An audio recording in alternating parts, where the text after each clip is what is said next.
Secure your tinfoil hats, buckle down tight, and hold on loosely as we soar over the rocky tops of the La Platas on a Rocky Mountain high, get sucked into the vortex of the Four Corners, and settle down snugly at mile marker 420 in colorful Colorado. It is Saturday, September 26th, Sunday, September 27th. For those of you across the pond and beyond, welcome to We Are Paradox Media's Late Night in the Rockies. I'm so glad that you could join us this evening. I'm your host, TessaTNT, and I hope you had an awesome week and a rockin' weekend so far. And thank you so much again for joining us tonight.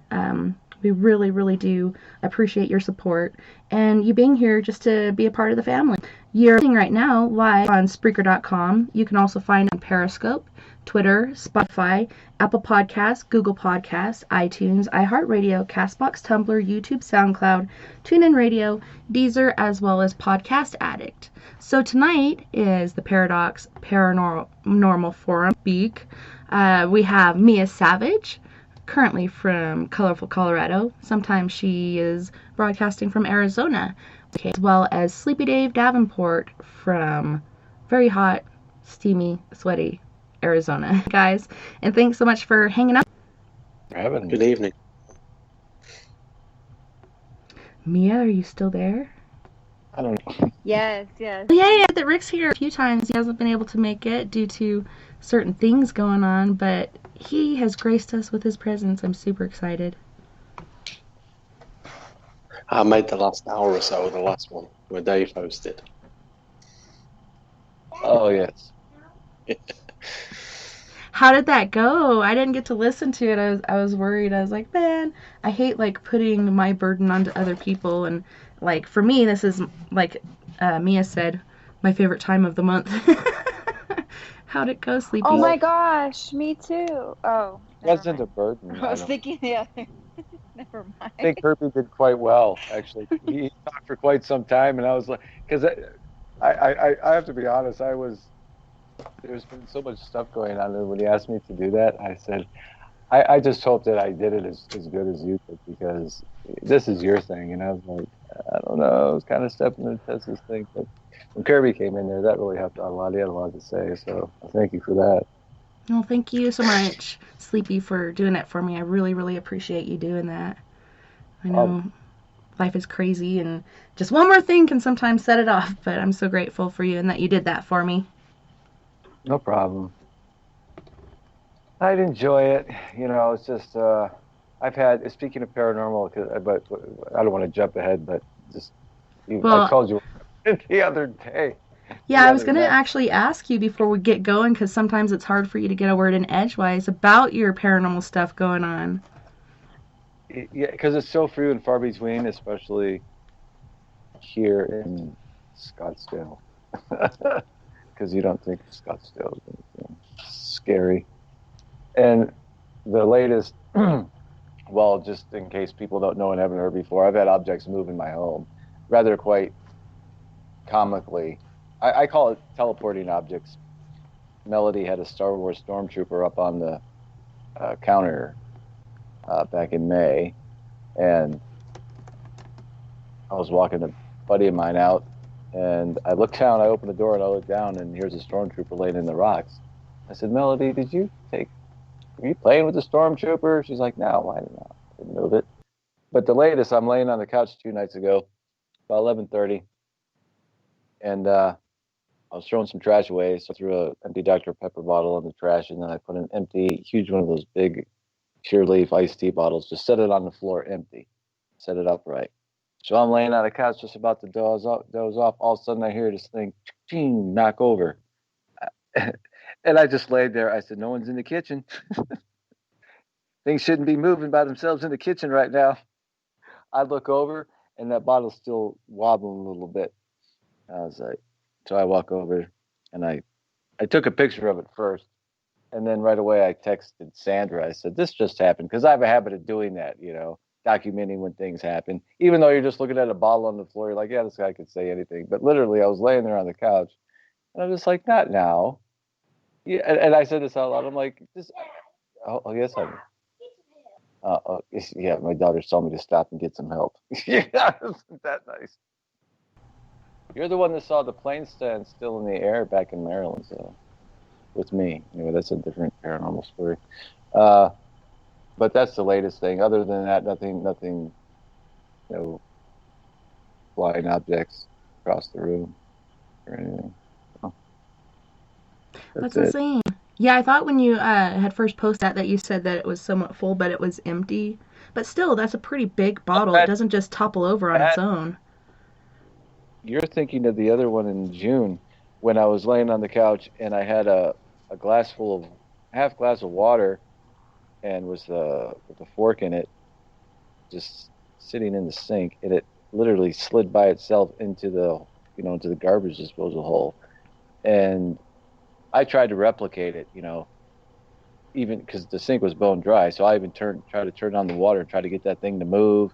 I even shook the counter, tried to bang on it. It wouldn't move. So it had to be physically moved by a force. Not seeing it but hearing it, because Melody witnessed that when she was in the room, and she said, "What was that?" I said, "Something in the sink moved by itself, apparently." And I got up and looked, and there's a glass with the fork in it in the garbage disposal. Shaking my head again. So whatever, I'll be honest, I rebuke it in the name of Jesus Christ, and usually it tapers off and then it'll come back. So you got to keep doing it. It's like you say, cleansing the house, right? You got to cleanse your home. Clean it. Yeah, it's really, because what happens is when you clean up your home, your spiritual home, and you send that into the packing, and if you don't do anything to keep it, as you say, cleansed, that entity's gonna bring back seven more worse than him. And as you can probably see, that it can get worse over time if you don't know what you're doing. Mm-hmm. Everybody has their, I guess, just ways they deal with these spiritual situations. But in the case of mine, I call mine a play. I don't even call it a haunting. I don't even call it that. So, what would you call it, Tessa? You're the investigator here. I don't know. When this happens, does it seem like there's more stress in your life during that point when these things happen? Or is it just basically, it could pop up anytime? For you, when you look back on it, are these high points of stress times? Or does it just happen? It occurs during high stress times and non-stress times. That's the thing. Like when I first moved back here, Melody and I think for the first 6 months we're just hanging out. I'm getting acclimated to things, and I was playing dolls with her, and she wanted to make a video for YouTube, and we were playing it back, and it was some scene I made up. Where's your hall pass, kids? You're going to the principal's office, that sort of thing. And she said, "No, I don't have my hall pass." And you hear, when you play back the audio, a very low kind of, I don't want to say demonic voice, but it's not very friendly either, say, "No." Like whisper, like really evilly, "No." And then, and then it said a bad word after that, because I said, I said, "Give me your hall pass," and you hear it grumble the F word and go, "You," underneath it. Yeah. And Melody heard it, and she's like, did you say that, Dad? I said, "I didn't whisper that, Melody." She's like, "That didn't sound like you." I'm like, "Why would I say that? Come on now." But she heard the first one. She's like, so that would be called, I guess, what, an EVP, Mm-hmm. video. So I think in the area I live, especially here in the desert, see, just about a mile up, no, let me think, 2 miles up the road, if that, my grandparents used to own a ranch on what is now Scottsdale Road and Gold Dust, or if you look on Google, Scottsdale Road and Shea. Now, this area on this corner where the gas station is and stuff, that was a ranch, and he owned all that going back, I forget how many acres. This was back in 1955. So a lot of these this was old tribal land back in the day.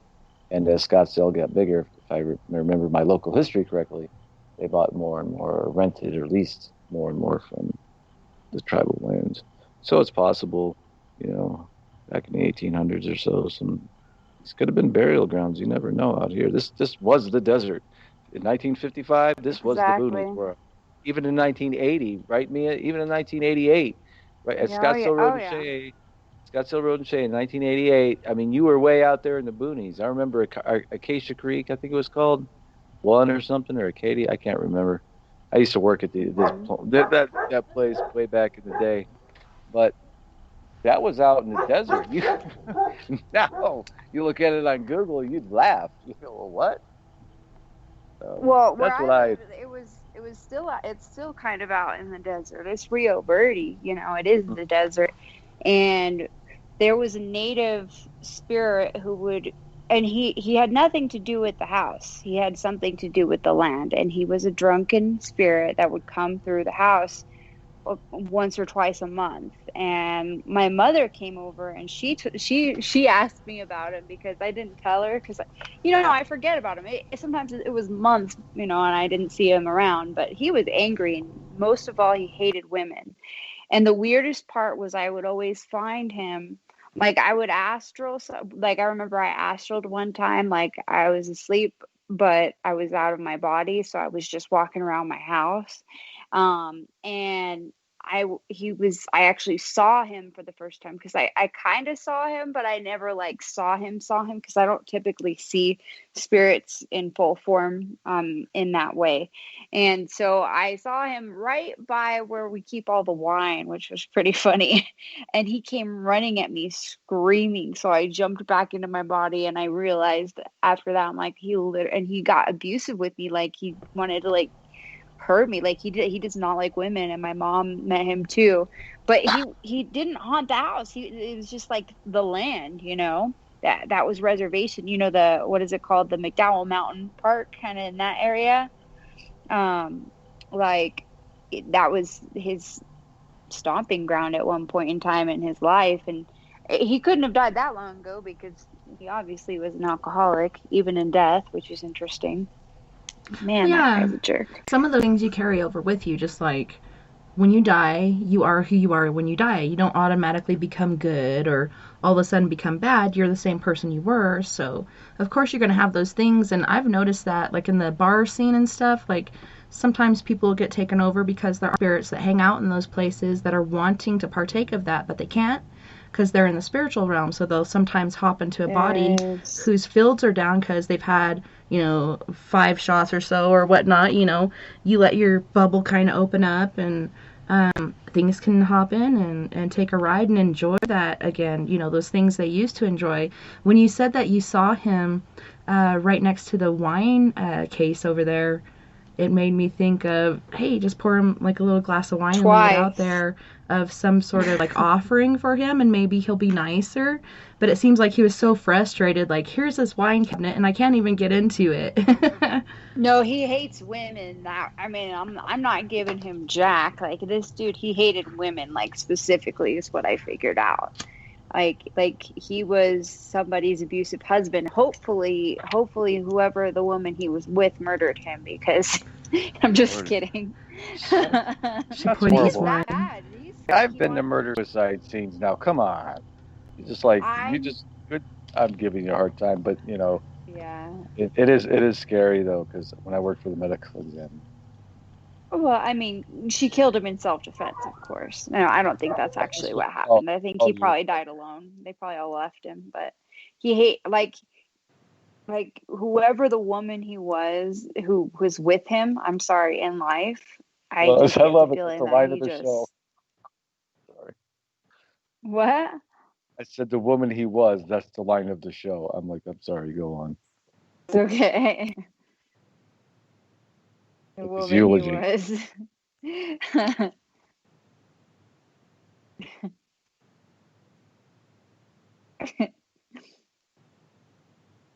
And I'm his wife. Yeah, he's my husband. Or... You're living in the Twilight Zone. This goes going on, man. But go on with your story, Mia. I'm so sorry. I didn't mean to. Oh, no. That was pretty much it. I was just saying you're probably dead on. And the other thing about these random hauntings that you're having, I was just seeing this. If you live in a place that's near a lot of people, it's very possible that whoever is haunting you is going from, place to place, kind of just passing through like That's what I was that guy picking up. was. Yeah. No, Yeah. I think I know. I think I know what it is. I think it's when you take on a spiritual battle and you decide to uh, live your life from a spiritual point of view, like view of everything happening in the spiritual first, and then manifesting in the physical, kind of like that. You know, uh, I, I don't know. It's so heavy, and I can't talk about it all in like the little allotted time that we have for everybody, and I don't want to monopolize anything. So So, you but I think think. it's attached to you then, in short, Well, I think it's could attached. be. Everybody has an attachment. Everybody has a familiar, what we call a familiar spirit, and I think this is the most trickiest entity of them all. And I think it's very demonic. And people can debate me on that, and that's fine, or believe what they like. But just for my own experience, what I've seen has been, for lack of a better term, proven to me. Um, Familiar spirits take on the forms of our loved ones or friends to trick us, too, and also it may seem like comforting and everything, but I've seen people dive into the spiritual world so heavily um, that they go insane, or darn near go insane, or they have nervous breakdowns. Oh Um, yeah. and there I there are things that I haven't. Well, I'm just saying there are things I haven't talked about really on the paranormal program, and I've kept it very light over this last year. And that's one of the things that like for my format changes, I'm hitting this stuff heavy. I mean, like I said, I'm going to be talking about stuff that you guys might be looking at me going, "Okay, take your medication now, Dave." But it's Doubtful.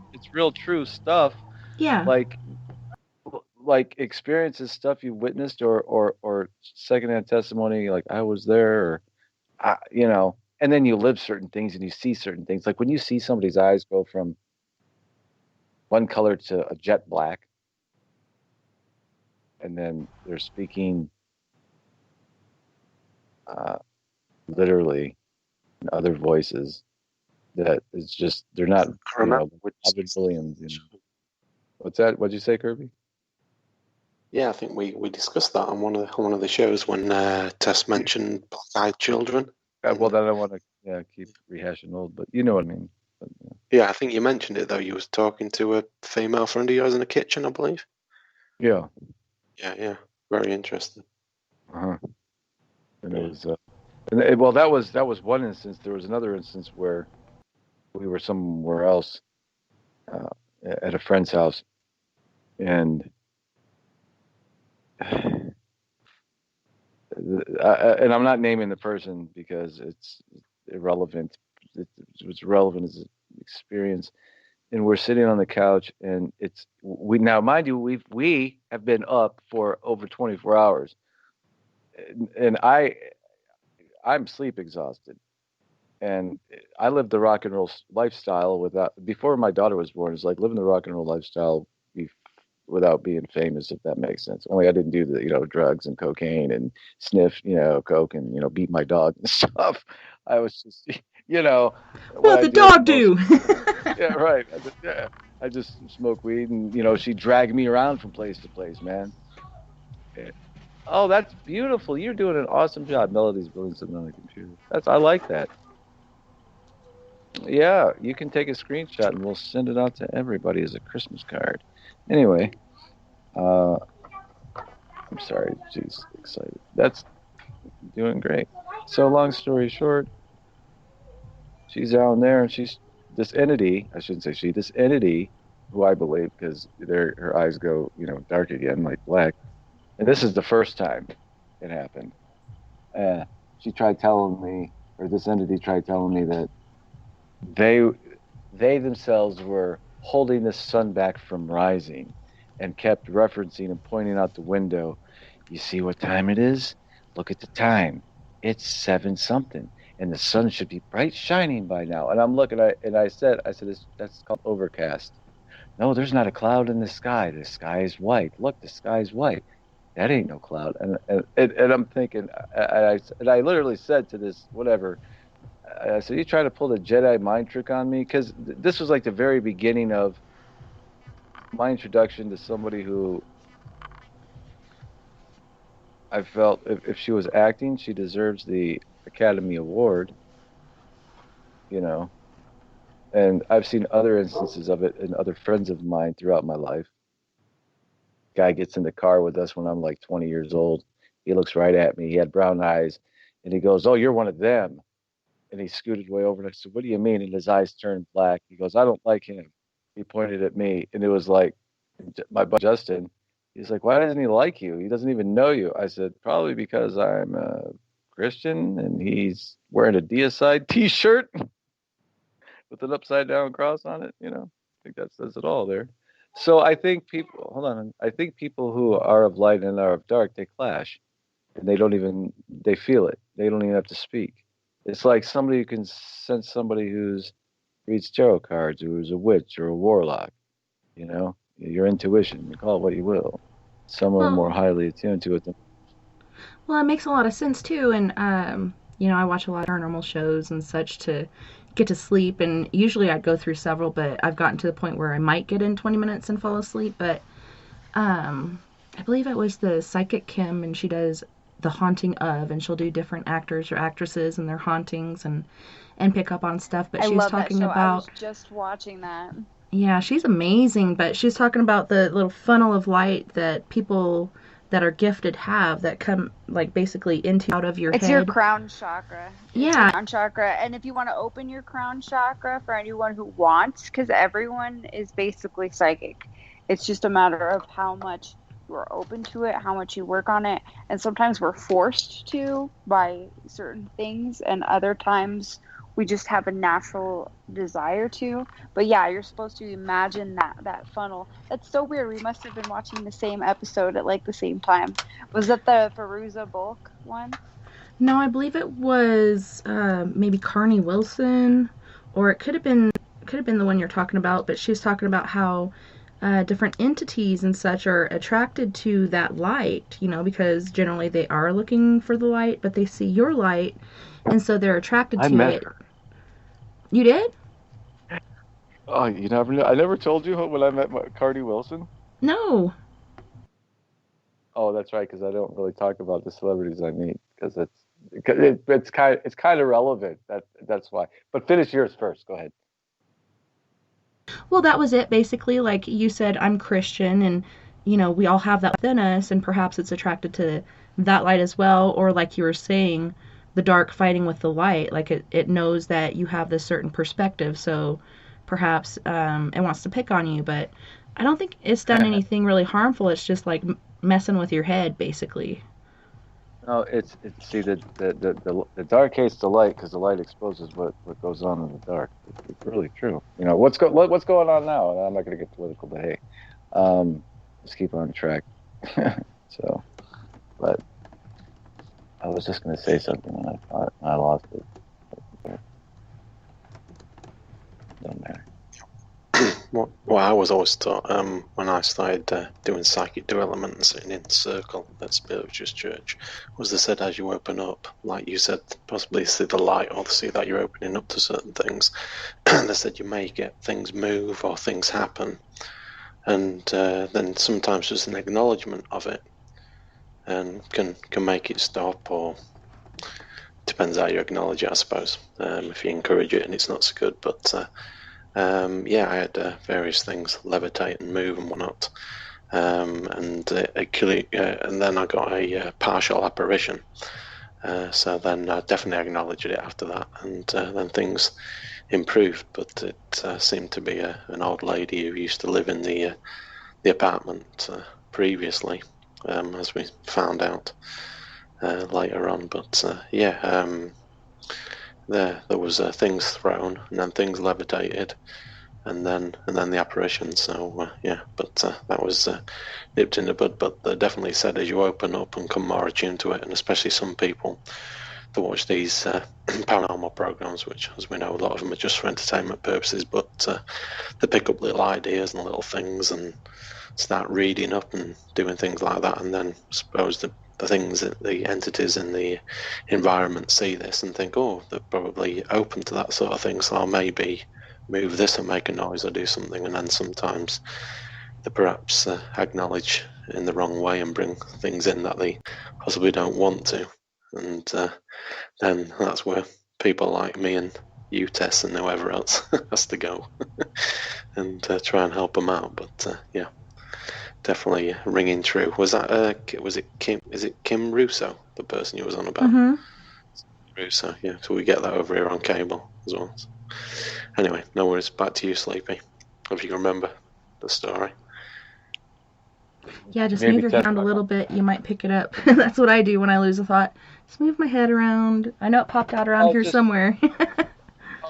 Okay, I remember. It's nothing really. It was just I can barely remember because this was in 2011, and I just remember this entity trying to tell me it can control basically the sun and time, and I've stopped time, and look, the clock's not moving. I'm like, yeah, it was. I'm like, clearly time is moving. Like, it just so that was a little scary because the the reason why I thought it might be a true possession is, as you hear in documentaries and things, a person's face can contort or do things he doesn't do, or move their arm or any type of body part of weird ways, like contorting, or could take extreme amounts of pain. This entity would make her hit herself, like pound on her thighs, like bruise herself, and I'd say, and which is very dangerous because at any point somebody could point their finger and say you did it. Mm-hmm. So very scary behavior, and what was doubly scary is like this person would snap out of it and act like nothing happened, and when I would reference what they did, they what are you talking about? I'm like, well, look at your legs. I look down. There's nothing there. What do you? Oh, that's nothing. That's so nonchalant, as if, like I said, I don't know. At first, you don't know. Like I said, that one, I don't know if it was beginning. I don't know if it was a real possession. The second one I know was, and the reason I think the first one was because, like I said, people's eyes just don't turn jet black for the fun of it. Right? Look at I this know. party trick. Right. Yeah. I'm like, I'm staring at her eyes, and I can't even. I'm not going to even say what she said to me, and it's nothing bad, but it really scared the living bejesus out of me, because she started talking about the entity. I'd say I don't want to say she, but the entity, this thing, started referencing things I had done in my life that I wasn't proud of, that I never told anybody. So this is what I mean by familiar spirits. You have a familiar spirit attached to you. It knows you better than yourself. It knows your weaknesses, your strengths, your everything. So how else would this entity know, or she, if you're going on a person who doesn't believe in any sort of spiritual anything after this life, if you think we're just a bunch of hunk of meat walking around, fine. But how else would this entity know? She named very specific people I hung out with at very specific dates and times in my life, and brought up very specific dates and times that were thought like turning points in my life that I hadn't discussed with people. So when you have those types of evidences, you only have testimonies of like people like mine, because unless you were there and lived, how else? So it's really almost improvable in a way. Well, I know, and it's so crazy because we have cell phones, we have video cameras. I know you have, because you've recorded so many different things in your life that are very entertaining.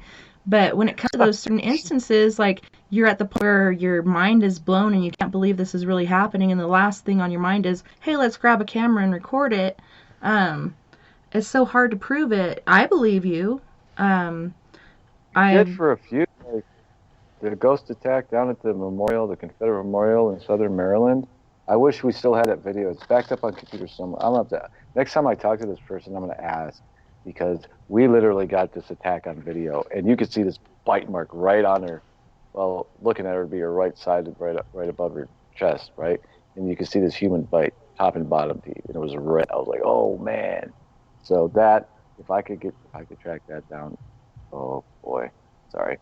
A guy get excited because we talk about evidence in here. We had it from like 2008 to about 2000, to about when Melody was born, and then things moved and computers break and stuff, whatever. Yeah, and as you were saying with possessions, like I don't think I've ever witnessed one. Like a couple times I've been like, okay, is this person possessed? But you don't see the things like you're talking about, like the dark eyes or the facial features changing or whatnot. They just act really fucking crazy and out of their heads. But I know that my husband has seen me in that state, and it's where, not because I watch paranormal videos, but because I did a cleansing that day, this thing got pissed off because I'm trying to help this woman who's about to have a baby, and maybe perhaps it was planning on taking over this baby or whatever the case may be. It was so mad at me for doing what I did that day, and it did decide to possess me that night. Luckily, nobody was hurt. Luckily, I didn't get pulled over stark naked, because how do you freaking explain that? Yeah, Vern said my facial structure changed, my voice changed, the things I was saying, and like you were saying, as far as things you never told anybody, you hear all the time in possessions where people are there trying to help this person, and the demon will get into the nitty-gritty of your personal information to try to break you down. And that's what they're trying to do, is break you down to make you weaker or more vulnerable or whatnot. But it's very intriguing. And as far as the perception thing, like Rick was saying, when you watch these shows, things can pick up, which I've noticed that too. If we're going through and watching the shows and it's me and my kids, it's probably picking up on that energy. But as far as the light coming out of your head, I've always known about the light. Like I call it the light of Christ. Some people call it God's light, but we all have that within us. And some are brighter than others. It depends on how you use it. But like Mea was saying, your chakra, like I'd never thought of it that way. So it gave me a different perspective when Kim Russo had said that, like the cone coming out of your head instead of the light within you. Like we're all light beings. We're all men and women, or girls and boys, or sons and daughters of God. But it's very, very intriguing. And being in the paranormal world and trying to help people, I think, can cause different things like that. Or like you said, this is during your party days. Perhaps this chick had been, a certain place and something had followed her, and just waiting for those moments where it can take over because you'd been up for a couple days. What a perfect moment. You have no rest. You're probably not eating right or drinking, water or whatnot. So it sees that little chink in your little light aura, and there's a perfect way to get in. Oh, then if you want to go back even further, I mean, like I said, this, when that's why I am the way I am, and my belief system is the way it is, because if there's Satan, if there's demons, and there's hell, there's got to be a God, and there's got to be a Jesus Christ. There's got to be something more powerful, because what I've learned is the whole point of let's say broad generalization is to get God to go back on His word, Satan to prove that God is not perfect, and for God to go back on His word. And since he cannot kill God, and what can he do? He can hurt His creation. He can't directly kill it without, like you say, permission. Like it goes back to inviting it in. Even the rituals, they have to tell you what they're doing before they do it. The kind of code, it goes all stems back from this, right? And so at least that's the way I see it now. A lot of other people may not, and that's fine. But that's one way, I guess, somebody could look at it other than me. Had a thought, I lost it. I ran my head around. Well, you were frozen there for a minute. I'm like, did really? time stop? Yeah, you were like that. You were frozen for like 3 seconds. Yeah, and then you buzzed in again. Weird. Did you hear it too? Yeah. I saw it. Saw it too? I done saw it. Yeah, a camera feed. I've been Yeah. riding too much horses. Her husband was interested in the facial English. transfiguration. He was waiting for the naked drive in the car business, which I've never heard of before. That'd be Oh, you interesting to look haven't? at. Well, I know there's listeners that don't listen all the time, or perhaps they just found us. Yeah. So I'd done this cleansing, and I was by myself because everybody else in my group works, and this is pre-COVID. And this lady's about to have a baby like any day now. And I'm like, she can't wait. I got to go up and help. And generally, when I'll pull up on a spot, I'll pick up on energy, or even driving by a place. Yep, that place is haunted. Oh, that place, I really want to go there and check it out. But I pull up. It's in the back of a Catholic, old Catholic church. In the backyard is this apartment, the very first apartment on the right-hand side. There's also some on the left. But I go in there. I show her kit. And Sage, show her what she needs to say, how to use it, get into every nook and crevice, on and so forth. And I did nothing protective before going in. I did nothing to protect myself on the way out because I have tourmaline and selenite in my pocket. I've been in this cloud of sage the whole time, so I should be fine because I didn't really pick up on anything. But I'm not going to say that she's lying to me, because sometimes these things do hide from you. But I was off my guard. I was all alone. I'm less than a mile away from this lady's house. I'm probably like 10 blocks away or whatnot. Everything's fine until that night when I change into my pajamas. So I take off my pants that have the tourmaline in it. I put on my pajamas, and then about 30 minutes later, there it was. I was gone. This thing was there. I broke my $7,000 camera. I threw coffee down the hallway. I said some very horrible, mean things. Vern said that my facial structure changed.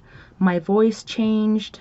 Well, I come to in my car, and I'm driving towards the Ute Reservation. No clothes on. And I'm like, holy shit, what's going on? I need to get home. I need to get home. I need to get home right now. So I turn around. I'm hoping that nobody pulls me over, and I get home. The kids and the husband are locked in the master bedroom.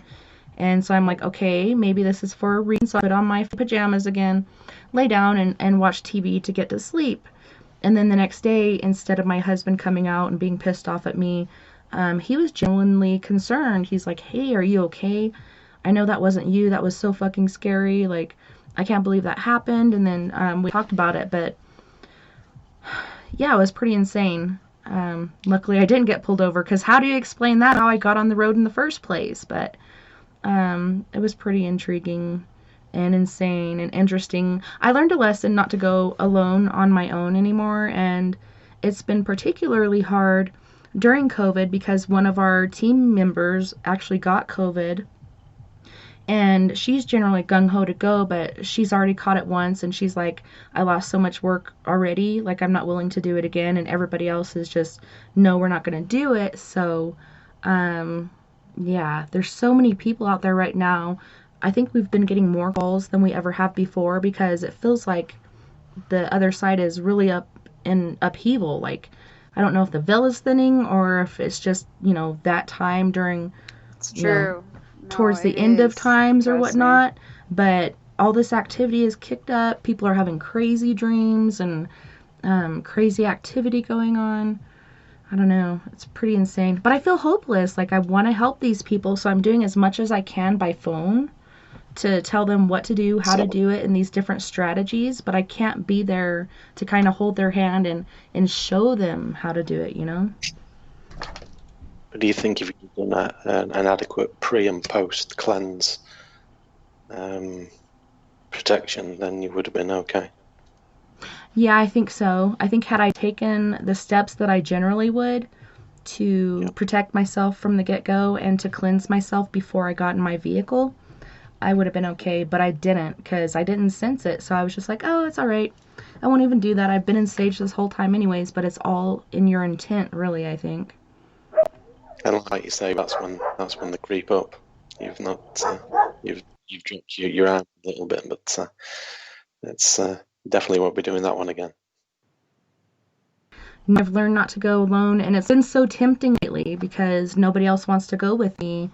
And I'm like, I'll go. well, Mia'll go with me. Okay, me and you, Mia. We got people to help because nobody else wants to go. COVID decided. CDC even said it's not airborne. I don't know if you did pre and post I don't protection. know. I'm just saying. She keeps freezing. She's nodding now. Me? Yeah, you froze. You're looking up. Yeah. And I think, like you say, if you get your intent back and you do an adequate pre and post protection, then I'm sure you'll be okay by yourself. It's just what you sort of weren't. Well, this seems okay, and that was it. But yeah, obviously when COVID gets gone, we can do things a bit more normal. Well, and generally when we go and do these things, sometimes we'll have the family there, but most times we don't. Mia, I don't know if you were there for Lake Durango when we went, and we told them, just have your family there. We don't need a lot of people there. We'll generally ask you to leave the house while we're doing our thing so we don't get, different energies or whatnot going on. Find out what's going on there without them there. Find out what's going on there with them there, because it could be an attachment. But these guys, I swear to God, called us there, and they're having this bonfire party. They're smoking tons of weed, which I don't mind, but Jamie, our team, is allergic to it, so that caused some issues. But this place, oh my goodness, it was insane. There was so much going on all over the place, and then Grandma was interesting. Yeah, I don't think I got to hang out with her too much. I think she was avoiding me. She's the one that had a lot of the stuff going on. Yeah, I think that's what we figured out. Plus that fire beam. Walking around with a bottle of whiskey. I didn't see that. No, she was walking around. Hey, Granny. Like straight out of the bottle. Damn, Granny's hardcore. No, but that place, Melanie, I actually come on the show tonight because we were one person short, but I think it's perfect the way it is right now. But she'd gone out to get some sweet grass and sage and other things because shit was going down. And as she went out there was this very tall, large shadow person that she saw, and then it charged at her. So she jumped in her vehicle, and then I came out to check on her. She was taking a while. I'm like, what's going on with Mel? So I go out and check on her, and she told me what happened. At that point, Jamie came out too, and they started to sage her and cleanse her. And at that point, I started to feel really nauseous and really dizzy and sick, and I think something was trying to take me over at that point. But that place was insane. We saged each other, cleansed each other. Everything was all good. We were freaked out till we got past that little cattle guard at the end of the property. But oh my goodness, what happened on that property was just very sad from what we learned. The children. Yeah. There's 2 kids that were like locked in a room. Not real kids, but there was 2 spirit kids that were locked in a room with one of the living kids who was getting severe mental depression and outbursts of anger and things like that, and it was having to do with these 2 spirits that were in his space, basically. In the chat room said, interesting story. Same sort of thing happened to me once, but it was due to a spirit called tequila. Yes. There was no tequila that night, unfortunately. No, but it was sad. Like, this woman in the past had, shown a different face to her husband, married this guy with kids. Well, he'd be away. He was a preacher, right? He'd be away doing his church thing. She'd be at home. She'd lock the kids in their room. And then eventually she ended up burning the house with the kids locked in the room. So they, with this house rebuilt, were still stuck in these rooms, and they were so afraid. They were stepchildren. Yeah, stepchildren. They were so afraid to leave these rooms because all throughout their life with her, they were told to stay in there, and she was still there and strong. And I have a picture of her, and her head is on fire. It's insane. But yeah, it's giving me goosebumps right now. I'm gonna have to shave tomorrow. But it was a very sad story. You know what that reminds me of, Tessa, real quick? Yeah, go for it. This is a true story. It pertains to my cousin well, 2 cousins that are younger than me, 3 to 4 younger. One's 4 years younger, and the other's, I think, 3 years. Katie and Lisa, and I'm only saying their names because I know that one of them passed away, and the other one will never listen to the show because it's disconnected from the family. But either way, when they were about 3 and 4 years old, because they're only a year apart, their mother, which was my uncle's first wife, tried to burn down the apartment with them inside. Now, luckily, they got out, but she was committed after that. And then they came to live with us for a short time.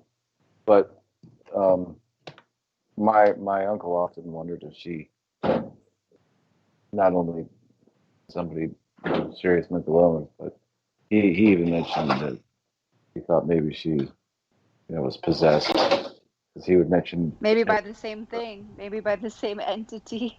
That would be interesting. Well, there is, like I said, and I don't know what happened to her eventually. I don't know if that's true. I think she eventually passed away sometime in the 90s, if I remember right. But I had to burn the house down with my cousin. That's insane. And I can't even imagine. And, you hear about all these scary stories. Like, I listen to Panic 911, and I watch the EWU crew, which is Explore With Us. And they go into all these unsolved mysteries and such, where these different things happen. There's so many people put in prison, so many people put in the loony bin because different things happen. And I think a lot of these things could be under possession, like the Amityville house. How many times has something gone haywire in that house? It's insane how these things can take you over. And a lot of people think this could never happen, but it happened to me. And I'm the type of person where I believe anything's possible.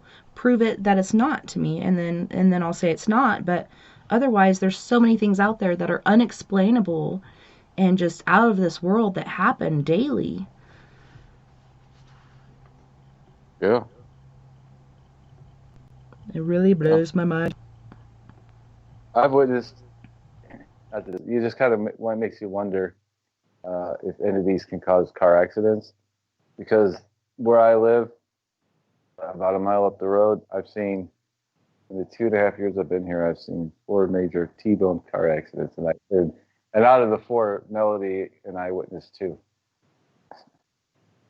Yep. And these are all in the same area? The same intersection. Damn. Okay, go ahead, Mia. Oh, I was just going to say, I had something following me once. I think I may have mentioned this to you, Tess. This was like 2 years ago. And for some reason, and I thought it was my car, but I would brake at a light, and I would feel like it was being pushed forward. I had something that was kind of around me for a while. I don't remember who it was attached to, but it was somebody around me. I had this thing that was following me around that was an attachment or spirit or whatever you want to call it. And I called it like a black cloud, but not every time, but there was many times when I would stop at a light and my car would be pushed forward.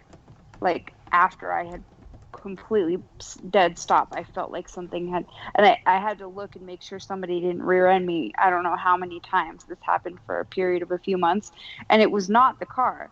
The brakes were fine. I even got the brakes. And it was not, because I didn't really go anywhere, if that makes sense. Mm-hmm. It just felt like I was being pushed forward, and like it would only happen. It happened for about 3 months. And brand new brakes on this car. This had nothing to do with the brakes. It just felt like a big gust of wind or something came up from behind and, pushed it forward. And I don't know if it actually moved or if it was just me feeling things a lot like normal. But it was scary for a while there. I would think, like, is this thing going to get me killed? Am I going to get... And that was like, there was a couple of other things that would happen too, and I can't recall what they were. It was always while I was driving, and I would feel it too, just like feel this energy, like like it couldn't get in the car with me, but it wanted to, type of thing. Like it just wanted to harm me, whatever it was. And I'm glad I haven't had to deal with that particular thing in a while, but I think that's possible. Yeah, and what you said, Sleepy and Mia, reminds me of my family, what we used to call the family curse, and it involved the women of the family. Um, my mother was in a car accident that killed her. She knew it was going to happen before it happened. I always think if I knew something like that was going to happen, I'd just, but perhaps she was hoping against hope that nothing would happen, but it did. And then after that, my sister was almost killed in a couple car accidents. The one that comes to mind for me is shortly after I started dating my husband, and we're going up this road called Piedra River Road. And at first it's, just really pretty, windy gravel roads. And then, the drop-offs get higher and higher and higher. And every year there's so many different people found on this road, and it could be years since they went missing, but there's a lot of hunting that goes on up there, so a lot of hunters find these bodies in cars. So we make it up there safely, and my husband's like, kind of freaking out about the corners and the corduroy and stuff, and I'm like, don't worry, I'd never do anything to hurt you. And we go up there, we go swimming. On the way back down, I was a little irritated because my friend, now my nephew, Steve, decided to go with his a-hole cousin instead of me. So we're on the way back down. I'm driving a little faster than I should. I think I'm driving like 25 instead of 15 or something. Not anything really out of hand. But all of a sudden I hit this patch of corduroy, or what else do they call it? It's where you get these ridges on the road from people braking and such. We call it corduroy because it's just line after line after line. I lose control of the car. I fishtail left and right and left and right. And then I'm back on track. And all of a sudden, I swear to God, it felt like something grabbed my steering wheel and yanked it to the right. And luckily I kept it under control past the 500-foot drop. Instead, we hit the 50-foot, and we went straight off, and I'm keeping my eyes open, holding on to the steering wheel until we hit, and then I closed my eyes. But we hit, and we rolled a couple times, and we come to upside down. I'm in my seatbelt. At this point, I always carry a pocket knife in my pocket because I've always been afraid of being stuck in my car and not able to unlock it because of being upside down or whatever the case may be. But I don't know, I swear to God, something grabbed my steering wheel and ripped it, because there was no corduroy at this point. Whatever it was trying to make us have that accident. When I got control of it, it was pissed off, so it just grabbed and yanked it. And you hear about guardians all the time, and guardians, I learned recently through Kim Russo, and I've always wondered about guardians. I always just thought they were like guardian angels, but guardians are actually people that lived before, trying to teach you the lessons of life that they had learned, that they want you to learn. But yeah, it was just insane.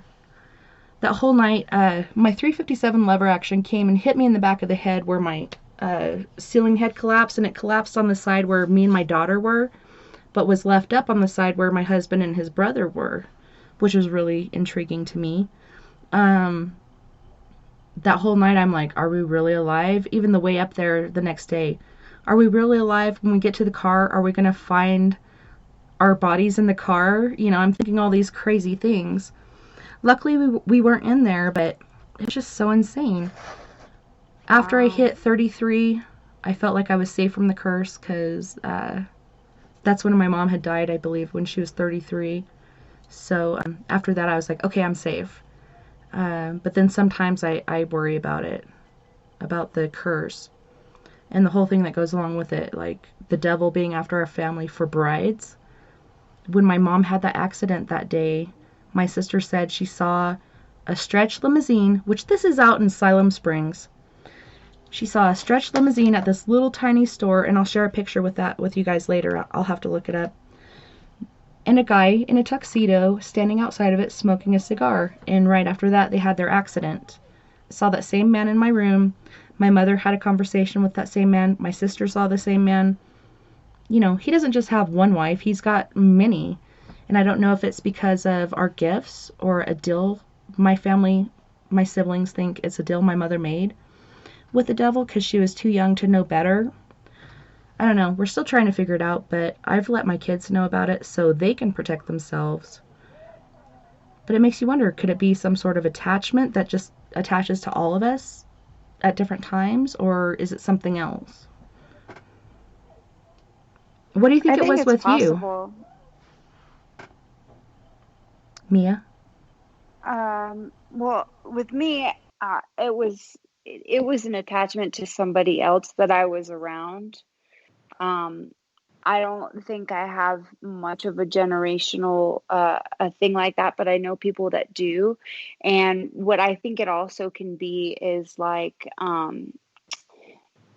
we are previous siblings. And okay, for instance, I have the dreams.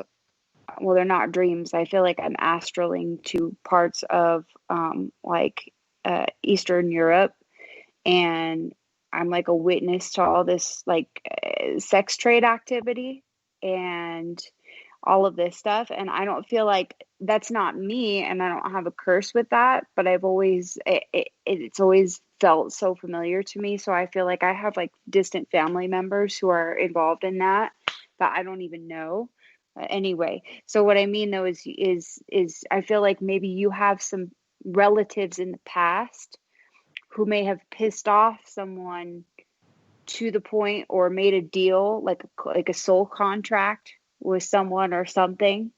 It's a soul contract is what I mean, or like a vendetta typically. Like they may have made a soul contract of revenge, or they may have actually made a soul contract with each other at some point, your relatives in the past. I want to keep talking because we're on a roll, but we're way past when I should have gone to music break. On this break, we have Hosni Bronx with Strong Life, King Cinnamon with Fantastic, as well as Hosni Bronx with Dance as a Lion. You guys don't go anywhere. We'll be right back after this musical break.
My people, you have to survive. Yeah.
gonna make you suffer. What you desire, strong life. We are ready to fight.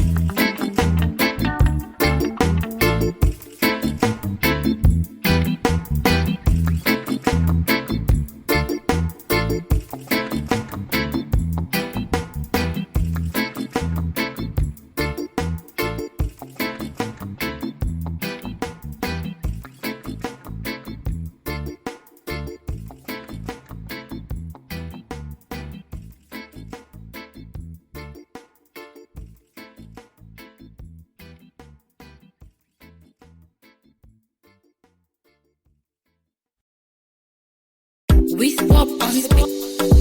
She like my water bam bam. King Cinnamon. Oh shit, baddest. Take your bam bam anywhere you day. Throw your bam bam, it is a Friday. Come on, let's ball, it is a holiday. Anything you want, baby, I will pay. Take your bam bam anywhere you day. Throw your bam bam, it is a Friday. Come on, let's ball, it is a holiday. Anything you want, baby, I will pay. Fantastic. Baby girl, you romantic. Fantastic. Baby girl, you romantic. Gucci brother, baby, gather something. Come on closer, baby, gather 19. I know you better, but I am the king. Your backside bigger than Bombay. Baby girl, broncotum. I like the way you wind your broncotum. Baby girl, broncotum. I like the way you wind your broncotum. Jamaica, Ghana. Shout out to the ladies in Asia, Nigeria, South Africa. Say me love you. Please me, please me, please me, baby. Yeah. Turn up from you. Take your bam bam anywhere you day. Throw your bam bam, it is a Friday. Come on, let's go, it is a holiday. Anything you want, baby, I will pay. Take your bam bam anywhere you day. Throw your bam bam, it is a Friday. Come on, let's go, it is a holiday. Anything you want, baby, I will pay. Fantastic.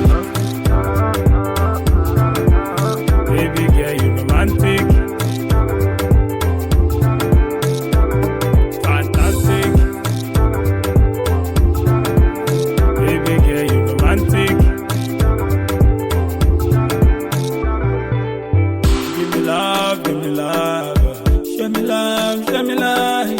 Give me love. Me want you, me love you. Give me love. Oh, give me love. Hey, please me, baby. Oh. Yeah, turn up from you.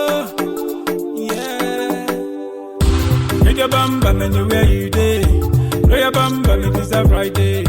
Come on, let's go, it is a holiday. Anything you want, baby, I will pay. Shake your bam bam anywhere you day. Throw your bam bam, it is a Friday. Come on, let's go, it is a holiday. Anything you want, baby, I will pay. Fantastic. Baby girl, you romantic. Fantastic. Baby girl, you romantic. King Cinnamon. You know what I'm saying?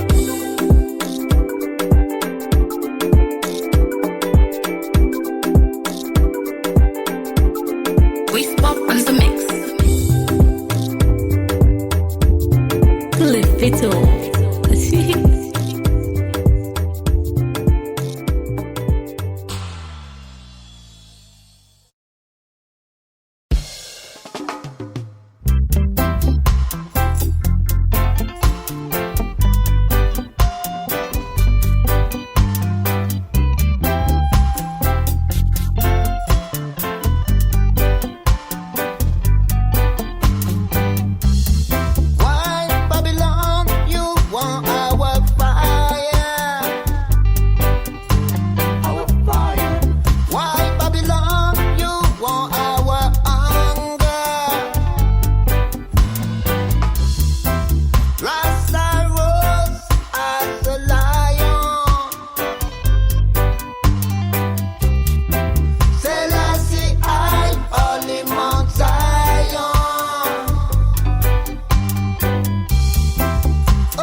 come from Jah. Dance, dance around this place, Rasta. Dance, dance, it's our chance to unite and chant the word. People in love, people in love, people in love, people in love. Yeah. Humanity, want to protect humanity. We have to save people from poverty. We don't want your frustration. We don't want your ambush, Babylon.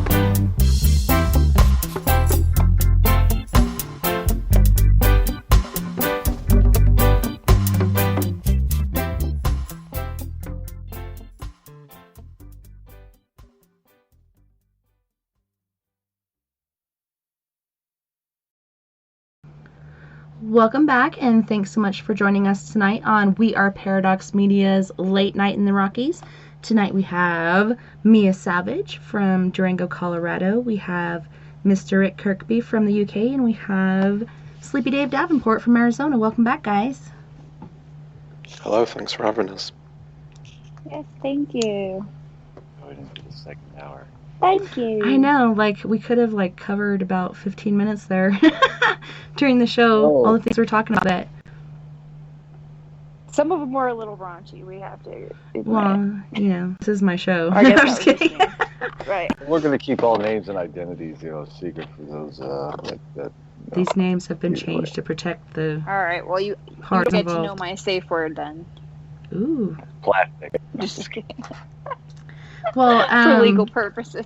I was stressed out when I was away because, you know, you'll call or you'll email or you'll message for certain things to happen, and most of these things don't get checked, you know, within this realm. But I'd ordered one of those Kinect cameras months ago, and I have to build personally for you. They don't just have them in stock. And so finally, I paid for the shipping. It was either $8 for shipping or $45, and I'm like, I already spent $400 on this thing. I'm not going to spend another $45. And he's like, hey, you didn't pay the $25, you paid the $8. And I said, well, it said $45, not $25, and I was not about to pay $45 because I know that doesn't cost that to ship. He's like, no, it's $25. And then my grandpa was about to pass away. A really good friend of mine, Paul, helped me to buy a ticket to get out there, but before I could get out there, even had I made my first flight, I would have not made it to talk to him, but I would have still been able to see him. But I'm grateful that I didn't, because I can remember him the way I last saw him instead of the way he was, you know, not even being in his body anymore. So I think that happened for a reason. But as soon as I missed that first flight, I was like, I knew he was going to be gone. I just cried and sobbed and such. But so I told the guy, I was like, okay, I can't afford the shipping for this camera, and I really need the money right now, so why don't you just give me a refund? And he's like, he just sent it to me, and then he sent me the IR UV light that I ordered, where you can have IR UV or both. He just sent me the one that had both on or both off. And so he sent me that one that I'd been waiting on for 3 years, plus my Kinect camera, and it's got this little, well, not little, it's actually a quite large tablet sort of thingy. It's got the brackets and such, and it's got the Kinect.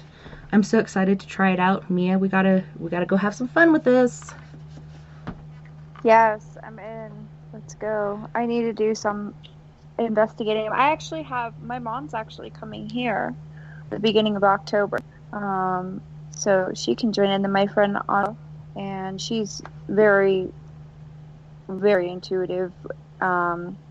Maybe you can meet her as well. She's coming here. I need her, remember? I invited you guys over to my mom's. No. And I don't think you didn't meet Andrea, not my mom. Oh, I met your mom. Yeah, Catherine. Yes, you met my mom. Yes.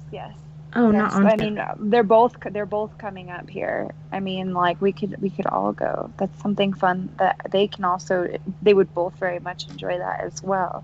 When they come up for a couple of weeks, I thought that would be kind of fun. Do some haunting stuff. I know my mom. What I want to do is maybe go to some ghost towns while they're here. You know, maybe stay the night and before it gets too cold. Rico was really fun. Rico would be cool. There's also a ghost town, which I don't think there's really anything but one building up above Vallecito that's called Tuckerville. but I don't know if we want to try that because I've tried several times to find it and I can't. But I'm trying to think of other ghost towns that would be near us that we could go to. The only ones I could think of are like in New Mexico or Arizona or somewhere warmer.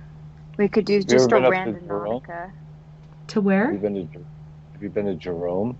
Europe's Mm-mm. amazing. I've heard It's a good ghost things. town. We all sure, because that'd be doable. Make a That would be thing of really it. cool.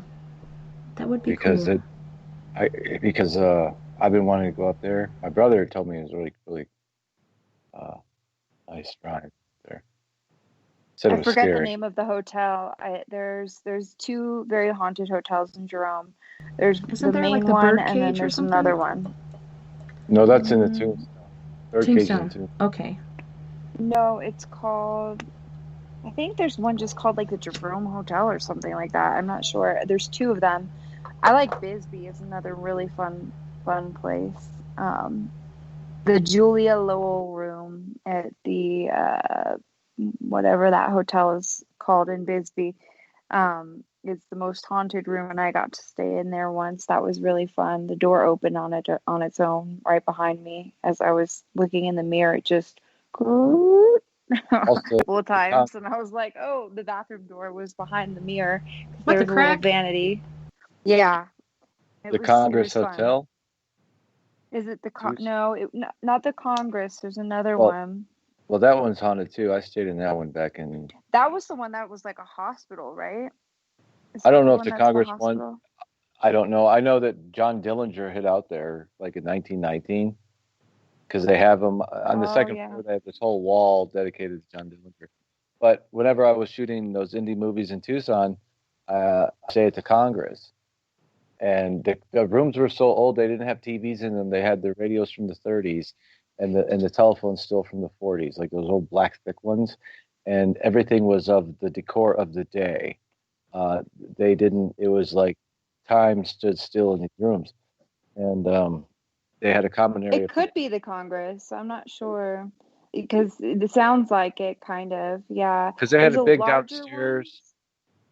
You could go downstairs and in this big area. It was almost like one area was a restaurant area, and then they had what later they turned into the club area. You could see the huge dance floor and all this. I mean, it was. I We're going think so. 60 This years ago. one was in the middle of the street, like in the middle of the main kind of little Yeah, area, it's down there in right? old. It's down, I don't know if it's on the old Tucson or not. I can't remember because we were shooting. I was shooting a movie. Here's another movie that I've never seen. It's called Bar. I think it's called. It was called Barfly. I can't remember. Guy changed the name of the film so many times. But when I find it, but I played this scene. He says, "Hey, I want you to play the scene. I want you to play a drunk guy and tell a story that only you think is funny." I said, "Oh, that." I said, "What do you what? What do you mean tell a story that I don't think?" I can't remember what I made up, but he's like, "That's brilliant." And but this guy, but the director is Scott Heron, Heron. He's on IMBD.com, but we shot it down at the old Congress. Uh, that's why we were staying down there, and it was kind of I think that the bars, the old Congress, is what we were in because there was a scene. We were shooting a scene, shooting pool, and then they cut away to the patrons, and then people just chatting, and they cut to my stupid monologue. Why I don't know. So I've never seen it. So, Maybe it was like filler, they need something else yeah, going on. Tell us a joke it that was. only you would laugh at. And that reminds me of my Uncle Daddy Bill. He'd tell a joke and he'd be like, and start laughing at himself, and everybody else is like, what the hell is he talking about? But him laughing at himself would make us laugh. Yep. And you've never seen it? No, I've never seen it. I've never seen Gun Heavy. I was in that. That's an IMB.com. I had a DVD of Gun Heavy, and the only thing I did at the time was skip to the part I was in and edit and cut it onto the computer I had at the time, and then I put it away for preservation. And of course, it's gone now. And I've looked for it online, and I've seen it for sale on these various movie sites, but I don't know how trustworthy they are. Will my DVD of me arrive? And do I really want to pay to see myself? Not really. It's one of those things because, I mean, it'd be nice to look at and see, because I was 30 years old then. That was 16 years ago. So I'm just fascinated by video like that and capturing moments in time. Film is always, it's like time, more than just a photo. So I looked up the hotel, and you can Uh-huh. actually, there's a whole article about the Julia Lowell room. It's room 315 at the Copper Queen Hotel in Bisbee, Arizona, and there's pictures of the inside of it and the whole story. I think she committed suicide in that room, and it'll have it. If you look it up, there's a whole nice little article. It's on steelcactus.com, but it'll be the second one after you. Well, I'm using Safari search engine, but it should be one of the first ones that popped up. Anyway, it's very interesting, and I stayed in that. She was a lady of the evening. Lady of the A A soiled lady of dove. the evening. Yes, Soiled I love dove. that. Soiled dove. And That's what we used to call there's it back in the day, actually Of Mhm. that.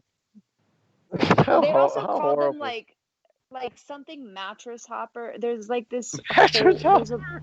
no there Oh. is there's like there's something Mattress they call the something mattress hoppers. I looked up this one thing, and it basically had all of the different terminology, everything that they used for an old school You just prostitute, brought and it back a memory. You brought back a memory, Mia. Thank you. Mattress hopper. it wasn't a hopper. It was No, like this, something Jumper. mattress jumper no, or something like that. I don't know. I had a woman tell me once, we were dating many years ago. This is when She was a that mattress hopper. I'm just kidding. she called herself. She said to me, she goes, "Do you want me to be your mattress kitten?" Yeah, good, I baby. said, Very my, good. I said, my mattress kitten. I said, that's a new one.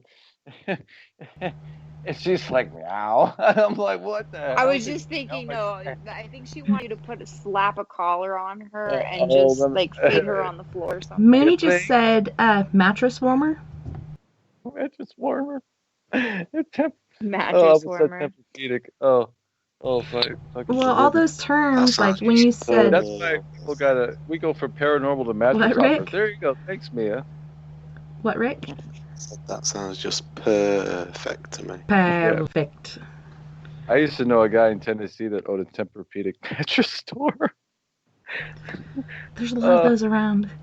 Oh No, man, but Go ahead. fuck Mia, you're funny.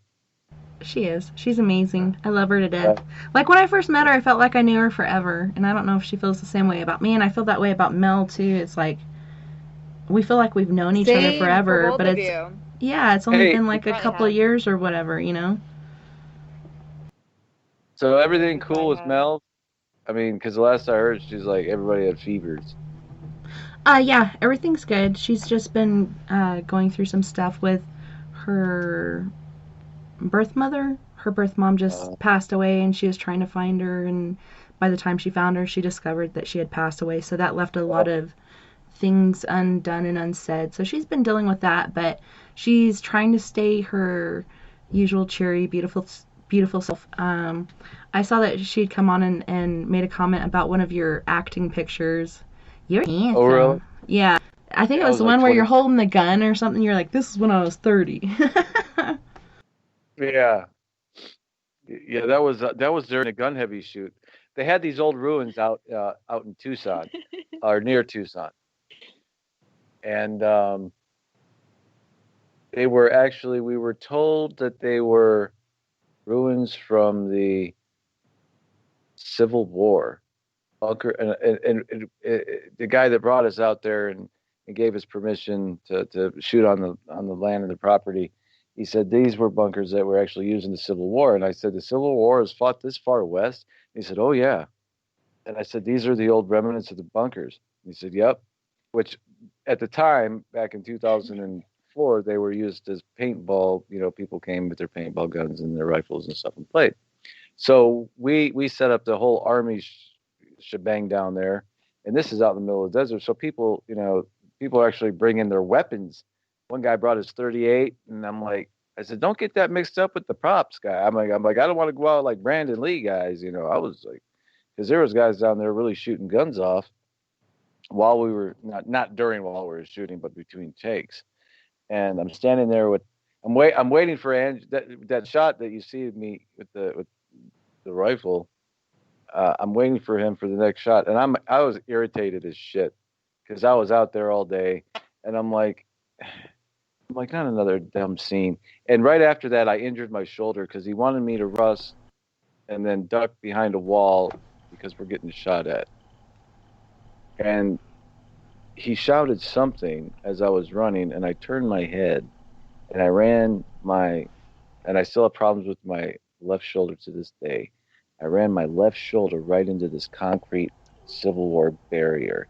And I had this huge bruise and and it was during the take, and I couldn't just stop and go, like I got hit because I'm supposed to be running. So I'm in extreme pain and I'm running during, the stuff you do for free, right? Virtually anyway. And I'm running and I make it to the wall for the scene. And then all of a sudden I hear Angelio, effects. So all this rock and all this shit starts tumbling down on my head. And I get this dust being thrown at me from guys at off the screen, and I don't mean to go off on a tangent, but yeah, it was crazy. Civil War, bunkers, playing war, shooting movies. Speaking of Civil War things, I just saw this video recently, and I thought I'd seen it before, but the one that I'd seen before was similar. It was around the cannons, and there was just one individual there, but this one, you see not one but two. So it was very intriguing. There was one on the backside, and then one that would run from cannon to cannon to cannon, then it ran towards the flagpole. But it was really intriguing, like these two spirits going on, and somebody's like, when I shared it on Four Corners Paranormal Investigations, oh, that's just something on the windshield that's glaring. No, it's not. The way it's moving and the way the car's moving, I know how to look for that stuff. Or lens flares, when you take a picture of a light and you see this orb. Somebody kept sending me a picture like, oh my god, look at this orb. No, that's just a flare off the light. Like, it looks really interesting, like a green orb or something, but see the light, see the orb right above it? That's a flare off of the light. When you take a picture of the sun, you get the same thing. But yeah, it was just really intriguing to see that, and it makes me wonder, like, how long are these spirits going to be at unrest? Are they ever going to try to do anything to move them towards the light? I mean, that could be a lot of work because it is so widespread.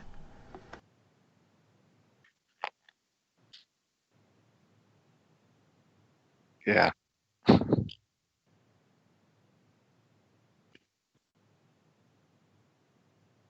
I'm sorry, that dog in the background's distracted. I know. I'm just a lot of people didn't hear it because I muted it. Yeah, that's Hercules, and he's a Mastiff dog, but he's like the most pansy dog we have. It's my husband's dog. So I'm like, your dog is paging you with whines and growls and such.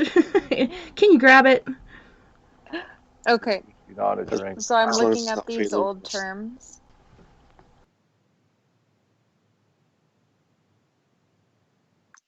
Oh yeah, I'm looking up these old terms Well, for prostitutes, like soiled doves and stuff like that. And I wasn't able to find the term that it's called like a mattress something. It was the funniest term, and it's like a old Wild West term for a prostitute. But I found a lot of really funny ones. Well, like it a reminded walking me stick. of when I was in the military, they'd call us WMs, which is supposed to mean woman marine. But the males, being, so bright as they are, made the term mean walking mattress. And so it made woman Oh my marine or God. WM like more offensive. So it's like, don't call me that. How about That's this? Here's a terrible. story. I'm not going to tell you who told me this story just because I want to keep her identity. She was telling me that she's a military wife. She says, oh, yeah, there were military wives that cheated all the time on their husbands. And she says, I was told by one of the girls, like when I was a new military wife, that what these wives did is they'd actually put a box of Tide in their windows. The Tide is out. This to indicate that their husbands have left on leave. Oh, And they're free and no. open. And she's like, and I actually Oh saw my one day I'm gosh. walking in the neighborhood, and I actually saw a box of tide at this woman's window. Oh my I was gosh, like, this is oh an my God. actual thing. She's like, I guess the tide is out. Yeah, so this is like the things that they do. Or they'll put like different colored, Isn't that kind of dangerous though? Like, wouldn't you think that some weirdo would be not if you're knocking on not if our you put door? no, not if you're putting the tide is out, the box of tide, in the laundry room window. Nobody would think of it, right? Yeah. You Well, know, what blue about garment up in the window, or you change it for different codes. I mean, it goes back to the red light district code, I guess. I don't know. I don't guess frequent. so. This is what she told me. I said I've met I said that's one thing I would never date. Wouldn't date really at a serious level was military women. And no offense to them, and no offense to you, Tessa, but you're married, so you don't count. But I'm talking like the single ones and I'm talking years ago. We're talking like the '90s, early 2000s. I met one who was just crazy. She scared me, and she was just telling me all about her because it was like a date, and she's like, "Yeah, you're the third guy I met this week, and I just got released. I was in, wherever I think it was. The brig. Yeah. No, she was in Big station house? I'm just kidding. Iraq in 2003. She just got back from Iraq. Remember when we were over there in March and You missed they that toppled part. Saddam's statue? Yeah, she come back from that and was all like, "I'm back, I'm ready." And I said, I'm the fourth guy you met this week. She's like, "Yeah." And I'm like, I politely excused myself from the evening because that's just nasty to me, you know. Yeah. I It's understand a that. little extreme. I understand, a person who has a high libido or a high sex drive. That's great. Just stick to one person. That's my opinion. Whatever. Yeah. Because you got to find that person. So, Well, yeah, like you said, it's but gross. not And 4 week style. yeah, Not like guys that, are but like considered studs when that happens, but the chick is more of a depository, so it's more disgusting. Whatever. No, it's not. It's not even that. It's Well, for either side, I would do the same thing. I'm proud of you for doing that. Even if a guy, yeah. 4 girls in 1 week, that's a little extreme. Yeah. Hopefully, I don't want none of that. I mean, disturbs me is you get guys like I have a friend of mine, and I'll just call him John Doe because I don't even want to. And he call him Don Juan. No, because he's not a Don Juan. That he ain't. Oh, okay. Just kidding. And he's a nice guy, a good friend. But the problem is, he still has a mentality of a college age kid when it comes to women, and he still thinks in that frame. Many do. I can't understand it. I really can't. I don't Even get it. high school. I don't get want to say college. More like high school boys in their I get 30s and 40s even. Because he had something very traumatic happen to him as a teenager, and it caused him to have a skewed view of sex and intimacy. And these are by his own admission. But on one hand, you think that he's totally scared of women because he told me, he goes, "I'm so deathly afraid of being with a woman the normal way." And I said, "What do you mean the normal way?" So explain the normal way? Because he liked anal sex. Let me just be honest. I don't mean to go to turn it this way, but he was afraid with of women dating a or on himself. With women.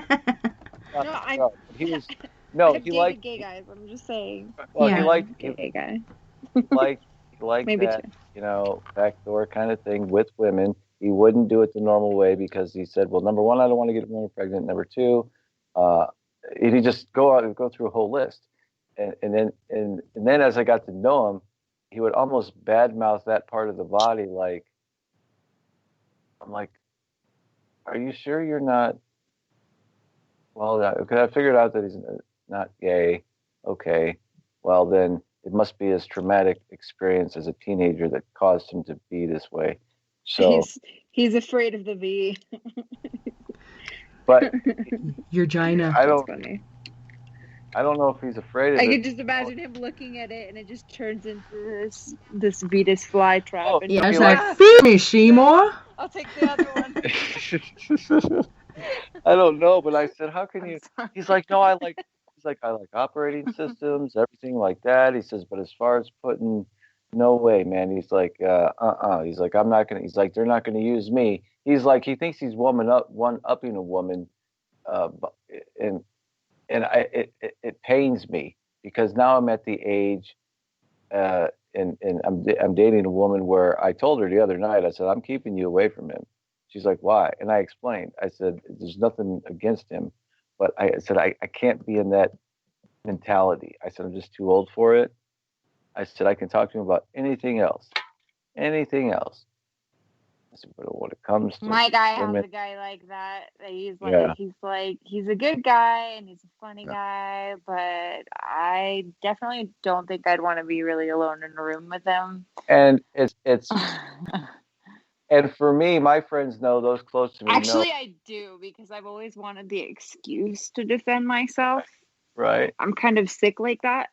I'm always like, You just want to get out some rage. It's all right. No. no, that's my guilt. That's my guilty fantasy. I've always kind of had this weird, like, not fetish, but fantasy of somebody literally trying to attack me in some way. And I've had this same thing since I was like 15 years old. I would walk the street late at night and I would have weapons on me and hidden weapons. And I was just like, and for some reason, the weirdos never tried to pick me up. I always hoped that a weirdo would try to get me in his car. And my lipstick was a knife. I had like 3 knives in 3 different places. You know, I'm like, please, weirdos, come for me. Yeah. But anyway. Why would you even go do that? That's like, I don't know. There's something. It's probably some weird power dynamic in my mind, where I would, Like I somebody would just, tries to like, I take the can't power, wait. but you're gonna take it back by like fucking them up with all your Like weapons, I'm gonna or kill him. Well, yeah, exactly. Like when I was Kill 15, Bill? I was thinking, yes, like exactly. I've always had this weird vigilante kind of like mentality. Well, I think they can pick up on that though. They know how to see people. No, they can. That's the problem. They can. People that are That's why looking they never mess down, with me. not paying attention, No, and they you're never looking mess around with and you're me. like, bring it, and they're not, because they Not know to you're not that mention, type. I had a face full of piercings. I had chains all over and stuff. So they're like, nope, not that one. Man, I gotta see pictures. And it's funny, like we're on this Oh, topic, and yeah. I'm like, well, it could be considered paranormal, you know. But Kind of. Not really, but no. yeah, you know, what is normal so anyways? let me tell you this term, because I wanted, just because this is funny, I'm reading these old school, old Western terms. And so, like, the term for a walking stick in the Old West was a peddler's pony. and a appetite was pecker. So if you're hungry, or if someone's hungry, you'd be like, you know, look at this pecker, or something like that. Your hungry friend would be. And I just thought that was funny. My husband just shared the other day a picture of 2 roosters, one standing up looking at you, and the other one's like sitting there pecking. It said, "Don't be a peckerhead." I'm like, that's sound advice. I you know, implore you to try A little it. bit peckish, though. Yes, a bit peckish. I'm a bit pecky with something to eat. And to be little or petty, you know, quip is pimping. Or peakish. Pimping. Pimping. Yeah. To be little or petty Snoop is Dogg pimping. knows all about that. Don't you be pimping. I don't know. It's just funny. I love these. The crazy brains of us paranormal people, eh? My daughter's in here, I'm and sorry. she's wondering why her and her brother can't come in while I'm doing my show. I'm like, because people will hear you. It's because you've been away so long, they've been used to playing. Yeah. just tell the children they're dead. No, I'm just kidding. Just have her use like one of those little voice things, those little voice changers, send and you she a can just Ooh. be an adult See, and host a show for you one day. I'm I just bet she kidding. could. She's very smart. She uses I bet she dialect, is. and she's the only one out of all my kids that told me about her past life. Today she doesn't remember it, but holy shnikes, like the terminology she uses, I'm like, okay, where'd you hear that word? But the first time she had her past life experience, she was tying a lanyard around her leg, and I said, don't do that. You're going to cut off the circulation, and when you stand up, it's going to be pins and needles, and it's going to be very uncomfortable. And she's like, but Mama, I got to tie it off or I'll bleed out. And she was only like a year and 3 months at this time. I'm like, what 50-month Oh my old gosh. uses that terminology? And then she'd be like, remember when I was a guy and I was really tall and I had blonde hair and it was curly and I wore glasses? And I said, no, I don't, but I believe you, because I want her to be able to come to me with her stuff, you know? And then she told me she was a nurse, and even still today she wants to be a nurse, which makes me very proud. But yeah, she blows me away all the time. She's amazing. Hey, you should try to add Rick because he just tried calling me. I don't know what's going on. I guess so. Okay, I'm let me not sorry. Oh, there he No, is. of course. I weird. did that past life regression meditation. I don't think I was here very recently, but it was very fascinating. Some of the things I did, a few of those past life regressions. A couple of them didn't work, but you can find them on YouTube. But one of them really did, and it was pretty fascinating, and it explained a lot of random things to me. But I have like no lineage that I know of that's connected to ancient Maya, but I was Mayan and Egyptian, and I remember when I died as an Egyptian, or that's is what I saw in my meditation. I can't claim anything. But after I died, I saw the goddess Hathor, which is the cow goddess, and it was very strange because I don't think about Hathor at all. You know, she wouldn't have been my first goddess that would come to my mind during my meditation. That's who I saw. You know, the one with the little cow horns. And she was telling me I had to go back, and I was like, no. She's like, yes. And she was kind of smiling and smirking at me, and I'm like, I don't want to go. And then I had this weird regression where I was in Maya, and I was in this. I made paint, or I made art, but I also was making, in my regression, I was making paint for the art. And to be honest, I've studied a little bit about ancient Maya, but not actually that much. And in part of the meditation, it says, okay, now show a highlight from your life. And the highlight was this really intricate, beautifully carved ship. And I didn't know that ancient Mayans even made ships. It never came to my, I mean, how would I know that, right? And so after my meditation, I looked it up online to see if they had ships and what they looked like. And exactly like what my meditation showed me, like to a T, like the shape, the carvings, everything. And anyway, I highly suggest it. It's really fun. If anything, it's just good to do a meditation. I like guided meditations because they really help with my ADD. I can't just sit and meditate. It doesn't happen. It can't happen unless I'm like listening to music and about to fall asleep. Meditation is just not something that I can do. I try to meditate, but it has to be right before bed. I can meditate. That's about it. But I do best when I do like with some type of music.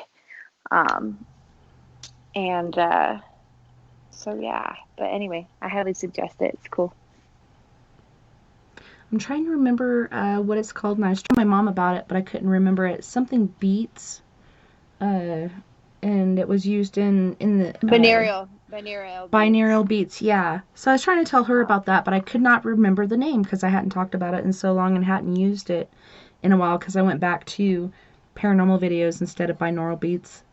But they are really helpful as far as meditation or going to sleep or anxiety. So many different things. It's pretty amazing. My friend does some really cool, just like ambient music that I really like. I meditate too, It helps put me to sleep, but it also helps me meditate. So I usually either listen to his stuff or guided meditations. The problem with the binaural beats and some of the different, they say, you know, this is the hertz you should use and this and this and that. And a lot of them are incorrect. You know, these are people's opinions. Venereal disease. Sorry, that was funny, Rick.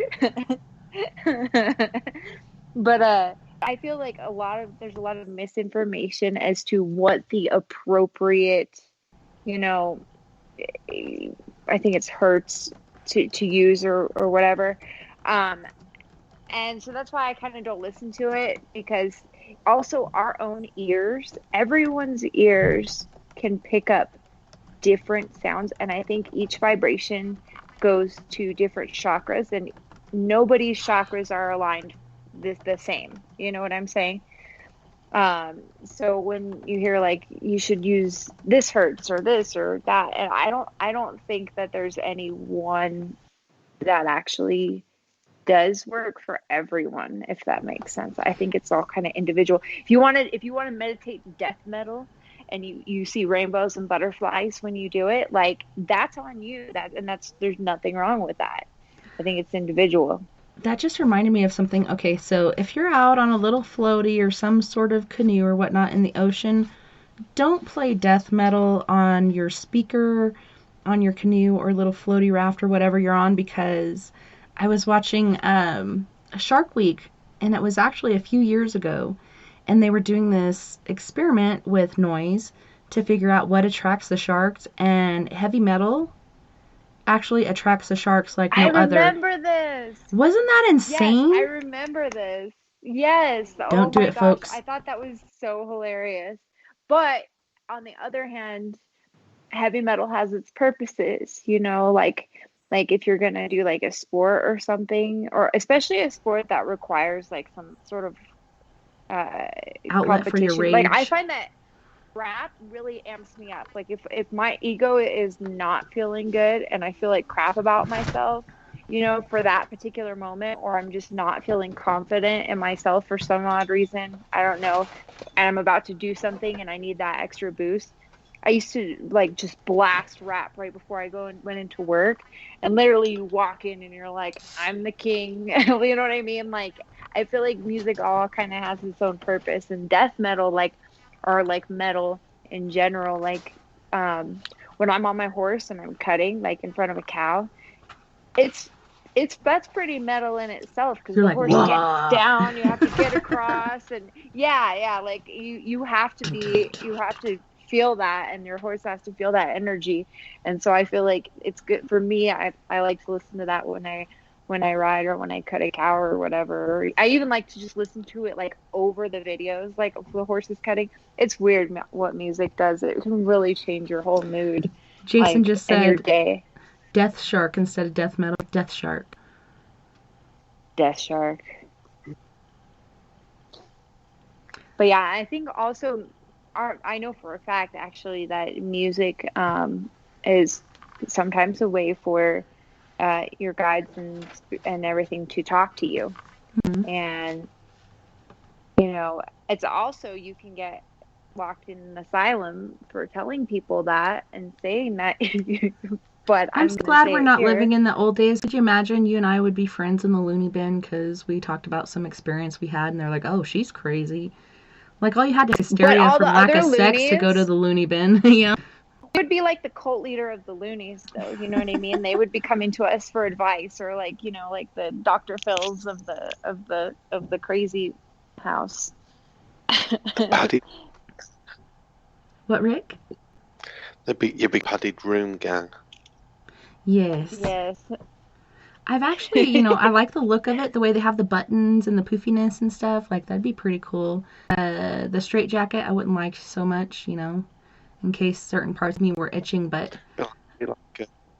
I went well-protected mosh pit, and the mac and cheese was really good. Well-protected mosh pit. The food in the loony bin is not bad. I will say that. I didn't go to the official loony bin. No. Like a way for them the official loony bin. The official Like, Ludy Yeah, there's they Bin. wouldn't another- accept me. I wasn't crazy enough. My mom, okay, when all that crazy stuff was happening, I was on a lot of medication that I shouldn't have been on at like 13 years old. Holy So crap. I was on like 5 different medications. One of them made me go into a seizure, and my brain was not right because I was on so many antipsychotics at that time. It wasn't for very long, but it was just because at that time doctors were making a commission on how much that they prescribed, and with all of these new medications like Abilify and stuff that came out. Yeah. And so my doctor was just crappy. We'll just put it that he kept putting me on different medications. Well, it's like, let's try this and see what But really, I was happens. just going through a haunting in my house, and that's why I had all that freaking anxiety and stuff. But anyway, like I took too much of my medication one day, intentionally, but not intentionally, because my brain was all messed up from all the antipsychotics. So I was like depressed, and I'm not a suicidal person, but again, I was also like 14 years old. So anyway, so Yeah. they when I went to the hospital, they had to pump my stomach, and they kept me in the psych ward for like 3 or 4, something like that. Which is really fascinating though, because they were going to put me in the regular one, but they wouldn't accept me in the regular one because I wasn't crazy enough. I just took too much of this medication. You don't that I rank, shouldn't have been on in okay? the first place. Come back when you're crazier. Yeah. Well, no, I did. It was so creepy too, because this place was like, it was like what you would expect an asylum to look like. It was just like this creepy building in the middle of nowhere, like on a hill. Like it was like that, like a real Ludy Bin. I got in there and there's this huge desk and a whole bunch of doctors, and I'm in there in like my little hospital gown, and then I told them, I'm like, dude, I'm not crazy. And then they're like, trust me, you're not crazy. We work here. You can go to the regular hospital. So like, Anyway, I don't live so here. they I just work here, and I know you're not crazy. You'll be out soon. Less than 6 months. They didn't even interview me for like 10 minutes, and they were like, no, you're not crazy enough. Come back in here. No, but yeah. So they put me in with the children because it was just the mental part of the regular hospital, right? And they put me in the children's section because there was no room in the teenager section, probably because my generation is screwed. But there was a kid in there, and he was autistic, and he was 7 years old, and he's the only one that I really talked to, because I was like the oldest one there. These were all kids.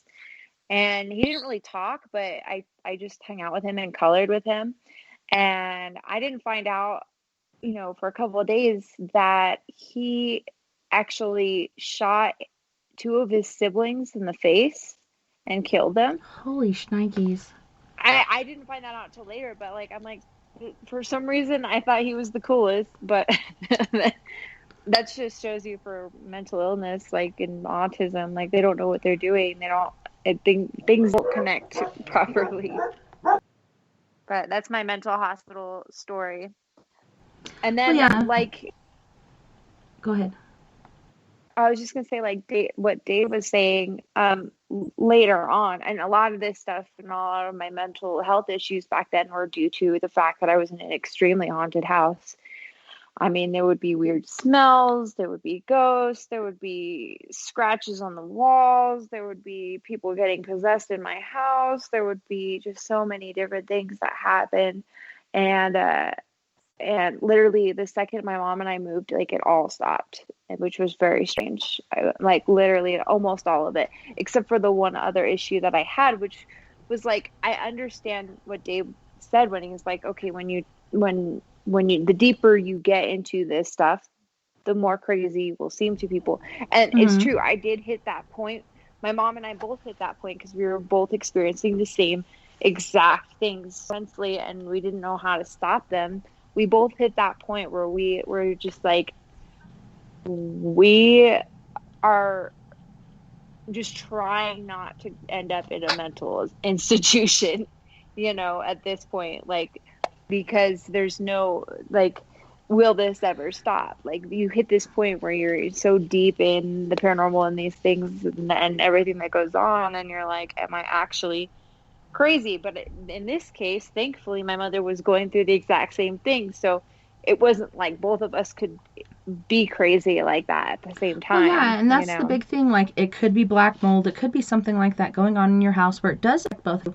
But there's so many times that people reach out, and we're generally like their last resort. And they're like, you know, I feel like I'm crazy. Nobody else is experiencing this. And am I crazy? We found an animal skull on our roof. An animal skull on our roof. Like, what the hell? It was like an elk or a deer, or I think it was a cow, literally on the top of our roof. That is so weird. And a dead bird was put on my windowsill, like a flat one, like flat from like a black crow that was flattened on the ground, like on my windowsill. Like, yeah, and that reminds me of like things going on these days, like so many things that are happening that are just out of the realm. And Vern, while I was gone, he said within the last week there's been bird after bird after bird hitting his car. He's like, what's going on? And I'm trying to pinpoint what it is. Last time I remember that was I was in an abusive relationship in a red car, and the birds just kept hitting the car. I don't know if it's the fall and the color of the leaves changing, so they get confused by the color change, and they go directly for the red car because that car was red for me in the past, and his car is red.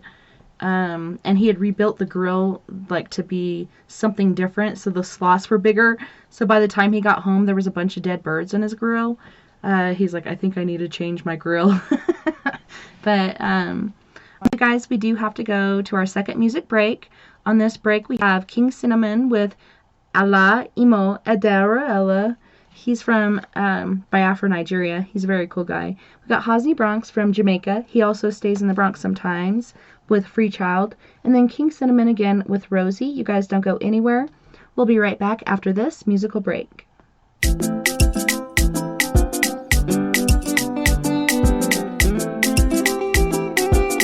We swap on the beat.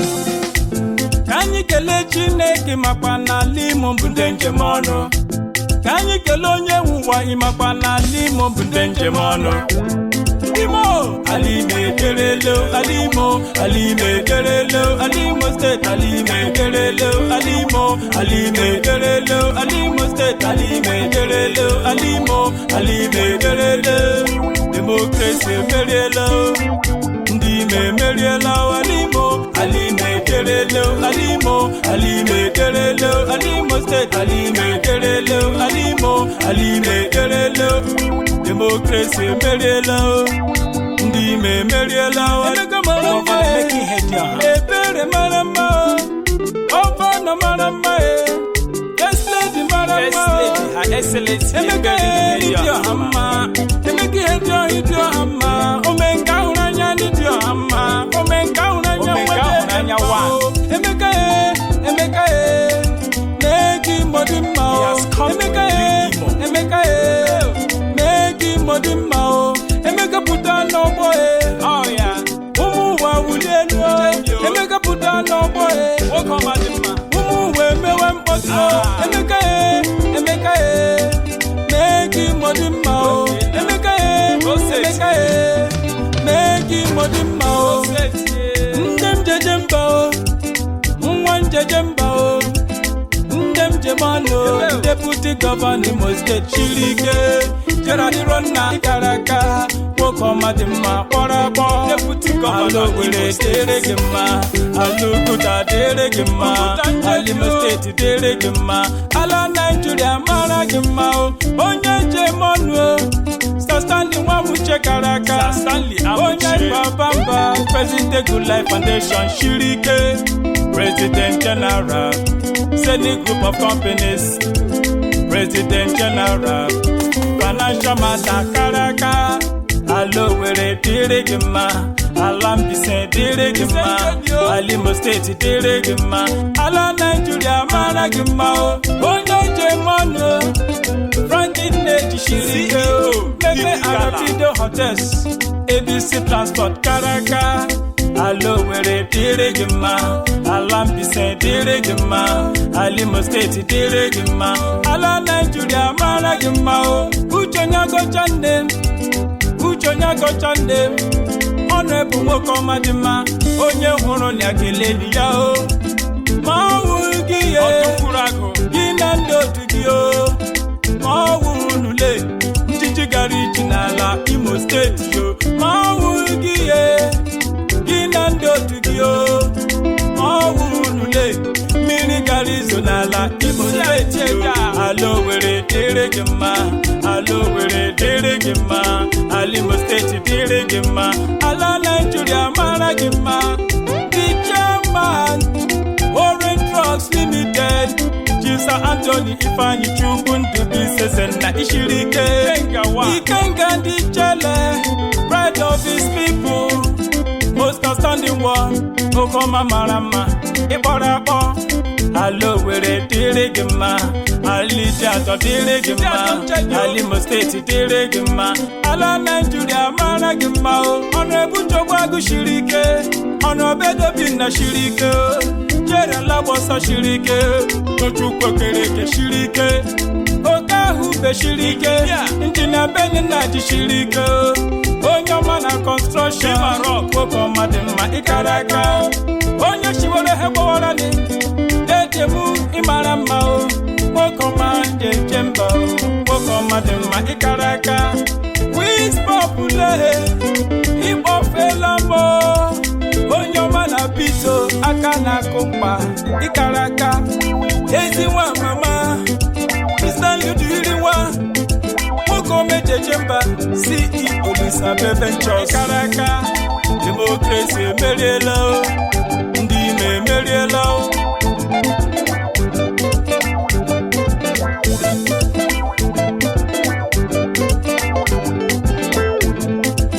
demokrasi emeriela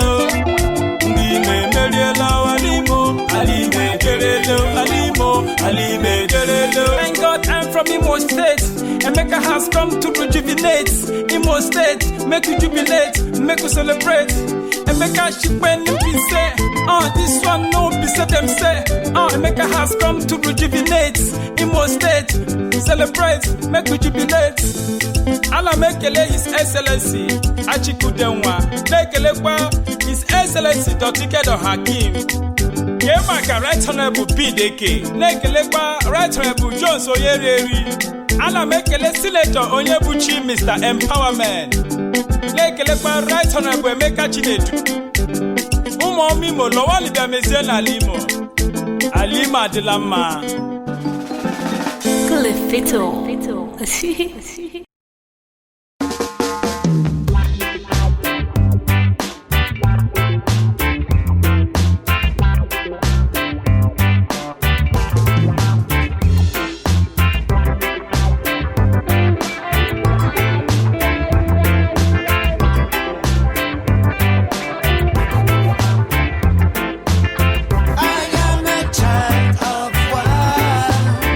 Who decided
yeah, it's funky on the beat.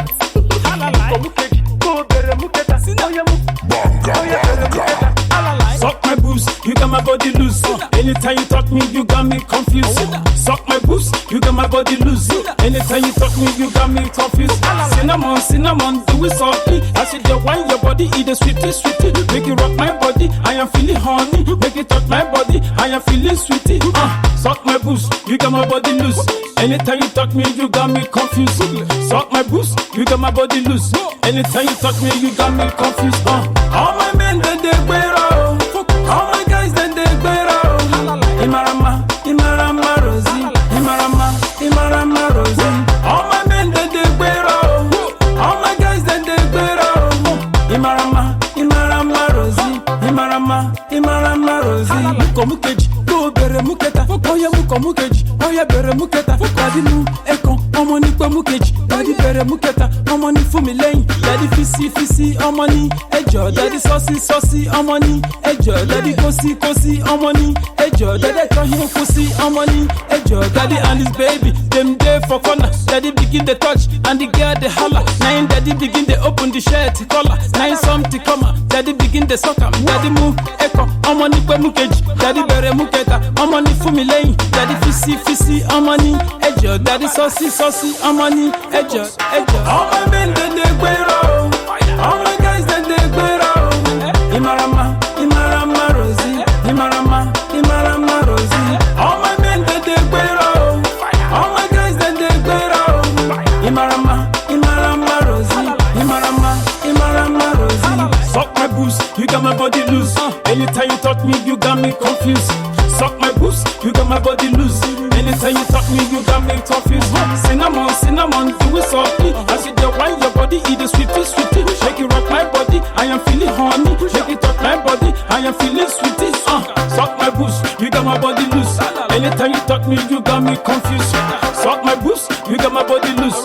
Anytime you talk me, you got me confused. Kissy, kissy, amani, ejo. Daddy saucy, saucy, amani, ejo. Daddy kosi, kosi, amani, ejo. Daddy kahe kosi, amani, ejo. Daddy count that, amani, ejo. Daddy comfort, daddy consist, amani, ejo. Daddy count 8, daddy 120, amani, ejo. Daddy 18, daddy 240, amani, ejo. Daddy 36, daddy and the baby, them day for corner. Daddy begin the touch and the girl the holla. Daddy begin the open the shirt collar. I come to come, daddy begin the sucker. Daddy move, echo, amani pe mukeji. Daddy bere muketa, amani fún mi lẹ́yìn. Daddy fisi fisi, amani ẹjọ́. Daddy saucy saucy, amani ẹjọ́ ẹjọ́. All my men they gbero, all my guys they gbero. Imarama, Imarama, Imarama, Imarama. Oh yeah, it's funky on the beat.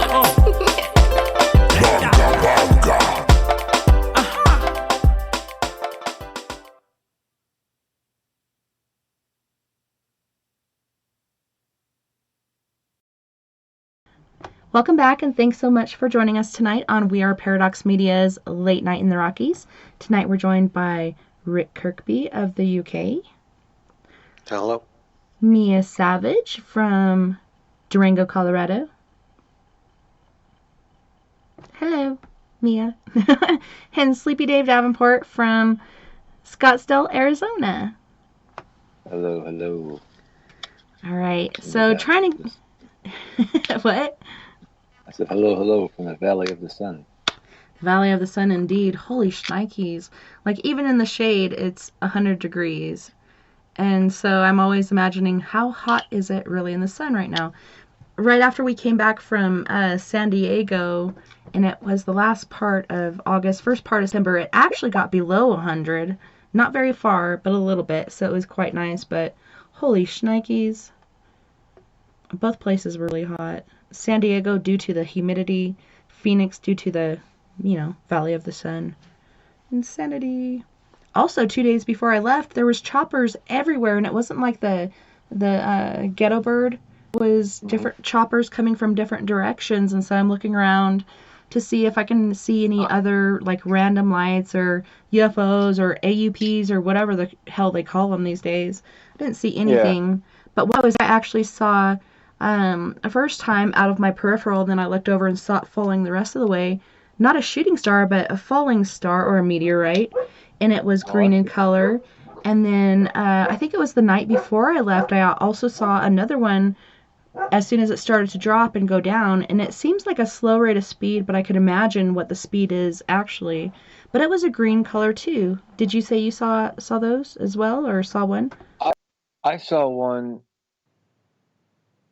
Well, it was a falling star. It didn't go green, but I saw something similar, green flash across the sky one day. I was driving home. This is when I lived in Maryland, and it was so low.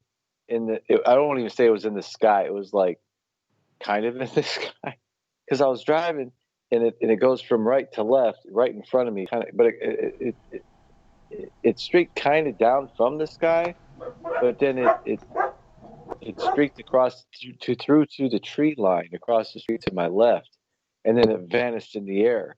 But it was this green streak of light that just, I watched it go for several seconds. I followed my eye.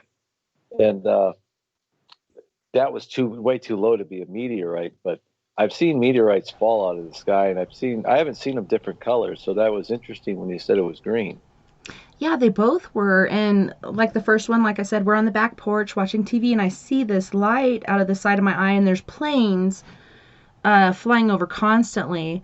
And this looked different. So I looked over, and I saw the very last portion of it fall, and then I couldn't see anymore because we have brick fences around us. And then the other one I saw was totally on the opposite direction, more towards South Mountain, and it did the same thing, just fell straight down. So it's not a shooting star like a falling star or meteorite, but it reminded me of one that I'd seen. We're driving from Bayfield to Durango, and it's right at Farmington Hill, and we're coming around that curve, and this thing is, kind of at a level plane, and you see it shooting across, and it's green, and it's got some orange and yellow coming off of it, but mostly green. And my husband said that was a meteorite, but generally you don't see those colors. I guess it just depends on the metals or gases or whatnot that's in it. But the slow falling star to me is very intriguing, because you'd think it'd be going at a faster pace, but perhaps due to the atmosphere and such, it goes slower. But you were talking to Mel about when she saw the plane that was going nowhere. I actually saw that in Phoenix, and it was on my way out of town. I haven't seen that here yet. I did. And I've seen planes like repeatedly. It's such an active spot for planes, and they're doing their thing. But I'm watching this plane, and it's just sitting there. And I go under the overpass, it's still just sitting there.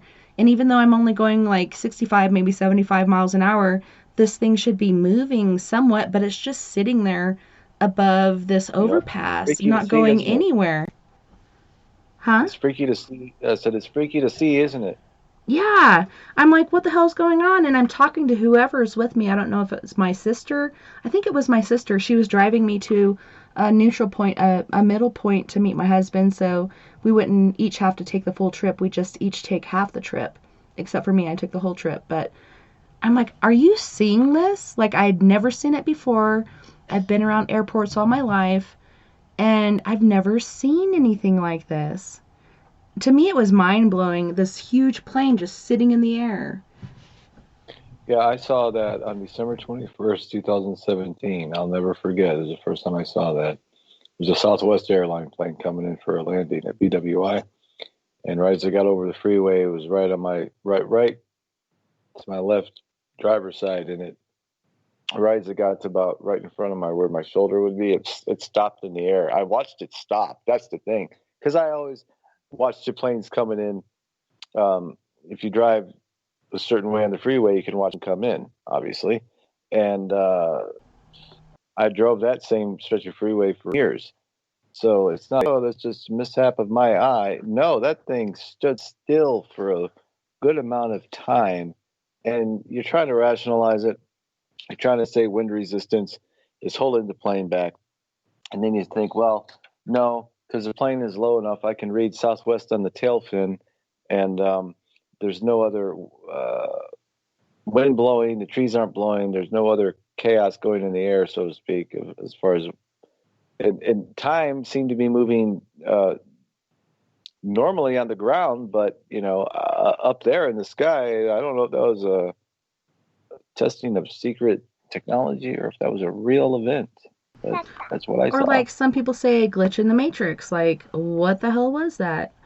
And let's see, Skywatcher was saying that if it's far away, it can appear like it's not moving. But this was right there, like where you see the full extent of the size of the plane. And like you said, at first it was moving, and then you're watching it and it's not doing anything. It's just sitting there. And I'm not going fast enough for it to be like we're both frozen in time, like 65, maybe 75 miles per hour. This thing was moving, and then all of a sudden it stopped. And it was not a far way away. Like when you're in Phoenix, these things are right overhead or right next to you. This was right there to where you could see the full size of the plane, and it was sitting in midair. And it's like, you look around to see if anything else is frozen. Is other traffic frozen? Is this a glitch in the Matrix? What the hell is going on? But yeah, it was pretty mind-blowing. Moving on to other things. Okay, so I just read an article today about the frozen lake in Antarctica and how the Russians went down, and actually 3 of the members of their team were killed, never heard from again. They actually lost touch of them through their radiotronics. And supposedly there's this octopus sort of thing, but it doesn't have 8 legs. It's got, I believe, more legs or tentacles or whatever the hell you want to call them. And they said at one point this thing looked like another diver, to the point where it got close to them and then it attacked, killed 3 of the team members, and others got away from it. And it's amazing to me, like, octopus in the ocean has a lot of activity with humans, other species, so on and so forth, but what is going on with this octopus in this frozen, they call it a lake. I've never heard of an octopus in the lake, so perhaps it's a saltwater lake, I'm not sure, but they're saying it's some species they've never seen before. It knows how to mimic human beings, and they're known to use certain camouflage, but I don't know. For me, it's just like, have you guys read this story? Do you guys know what I'm talking about? I'm not sure if I read that particular one, but I am 100% convinced that octopuses, Mm-hmm. those things, Right. I do believe that they are definitely not from this planet. Like, they're just, I don't know. They're very smart. No, that's the thing that's, like, I read somewhere that if they could live outside water permanently, that they would take over the world, or they could take over, like, human beings or something like that. They're just fascinating creatures. Those and cuttlefish are crazy, like some of the things that they can do. I also read an article at one point where this guy had a pet, as an octopus as a pet, and he would watch it at all hours. I think this guy was probably a person that could not sleep at night, and he's watching this octopus sleep, and he could see it as it's sleeping, changing different colors and doing random things. And so he came to the conclusion that this thing would dream, which is, supposedly unheard of as far as animals, but I've seen my dog dream and chasing something or whatnot. But they're saying that this story about this lake, it reads like science fiction. Apparently a group of scientists discovered what they call a bizarre and deadly life form, and it was like an octopus, but it had never been exposed to life. Like, they drilled down to this lake, and it said it's fresh water located 12,366 feet below the Arctic ice, and it was more than 1,000 feet deep and has a surface area as large as Lake Ontario, and has been sealed off for 15 to 34 million years. That's what intrigues me. Like, if it's been cut off from all life, how would this thing know to form as a scuba diver, unless it's just that good from trying to track down its prey? It can automatically assume the figure of a scuba diver. And Skywatcher is saying octopus are alien for sure. I'm not sure if they're alien. They seem very alien, but I know they are indeed intelligent.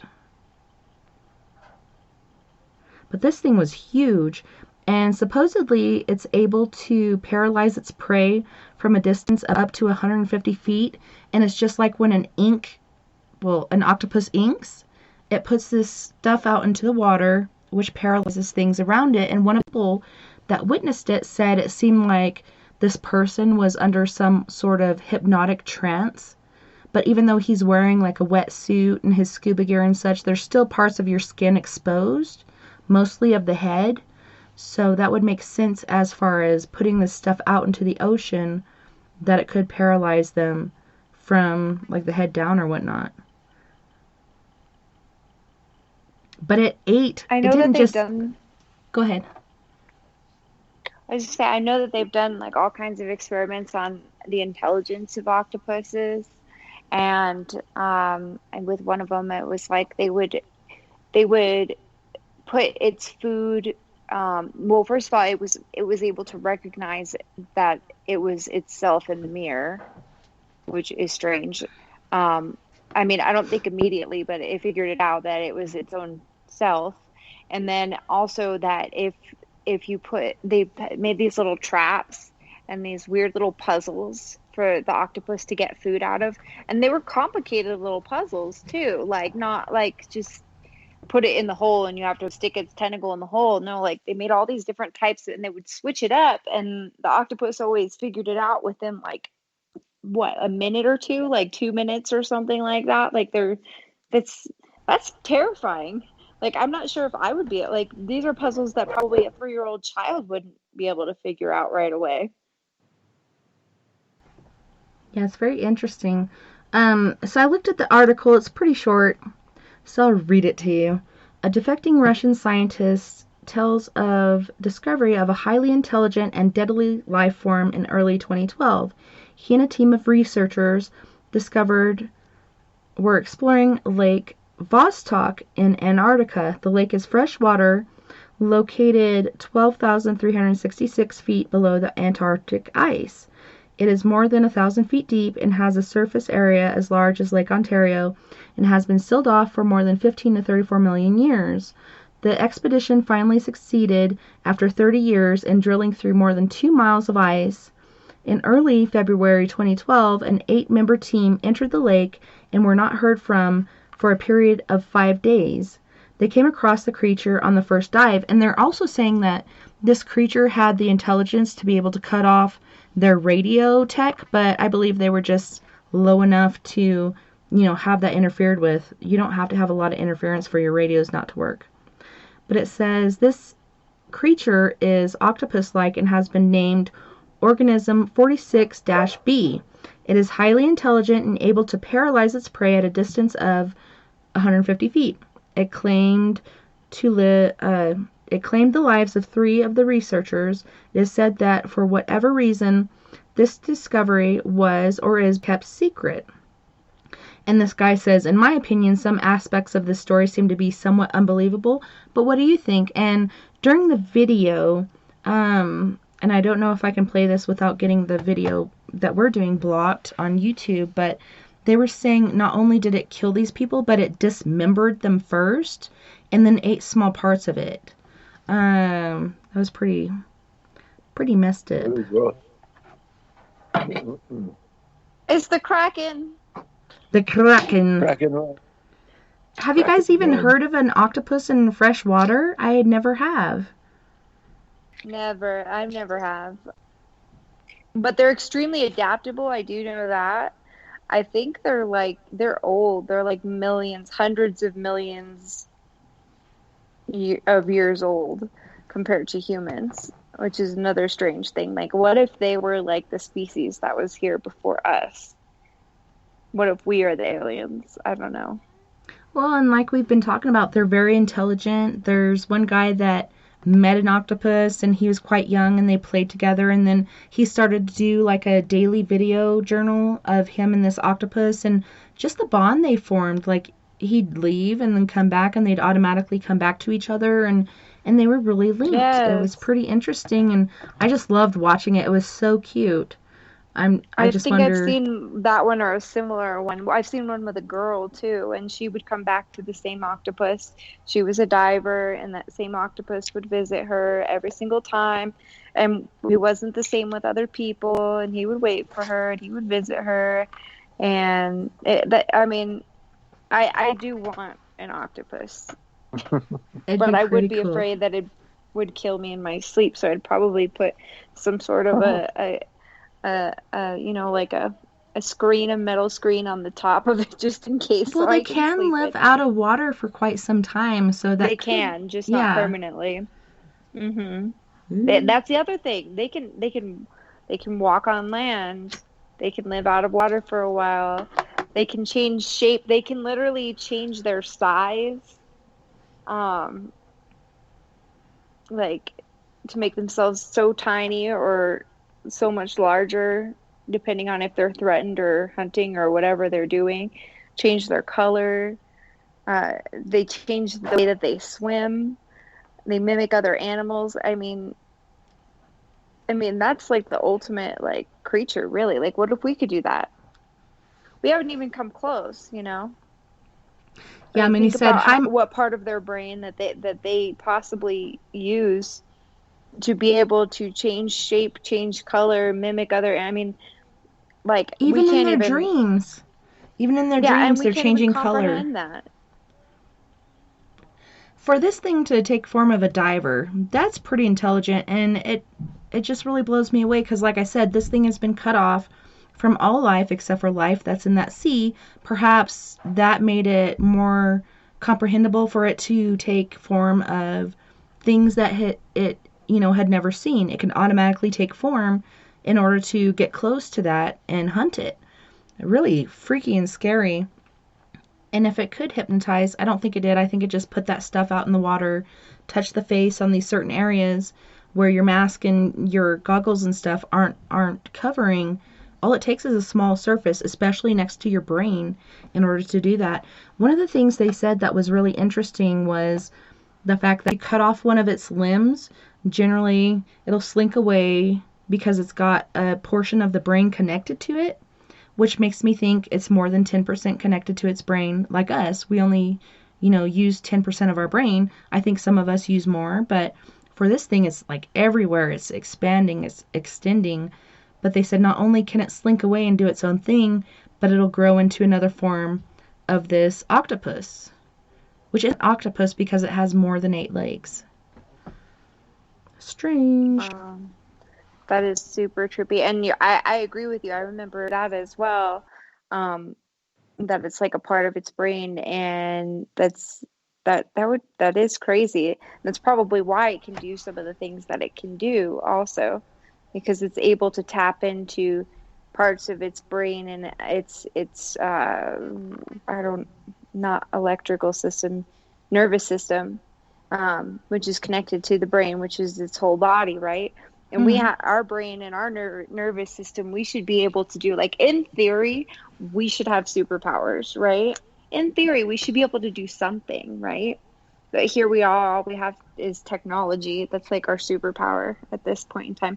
And I believe that people can't. I mean, you hear about monks levitating and all that stuff. I think all of that is possible.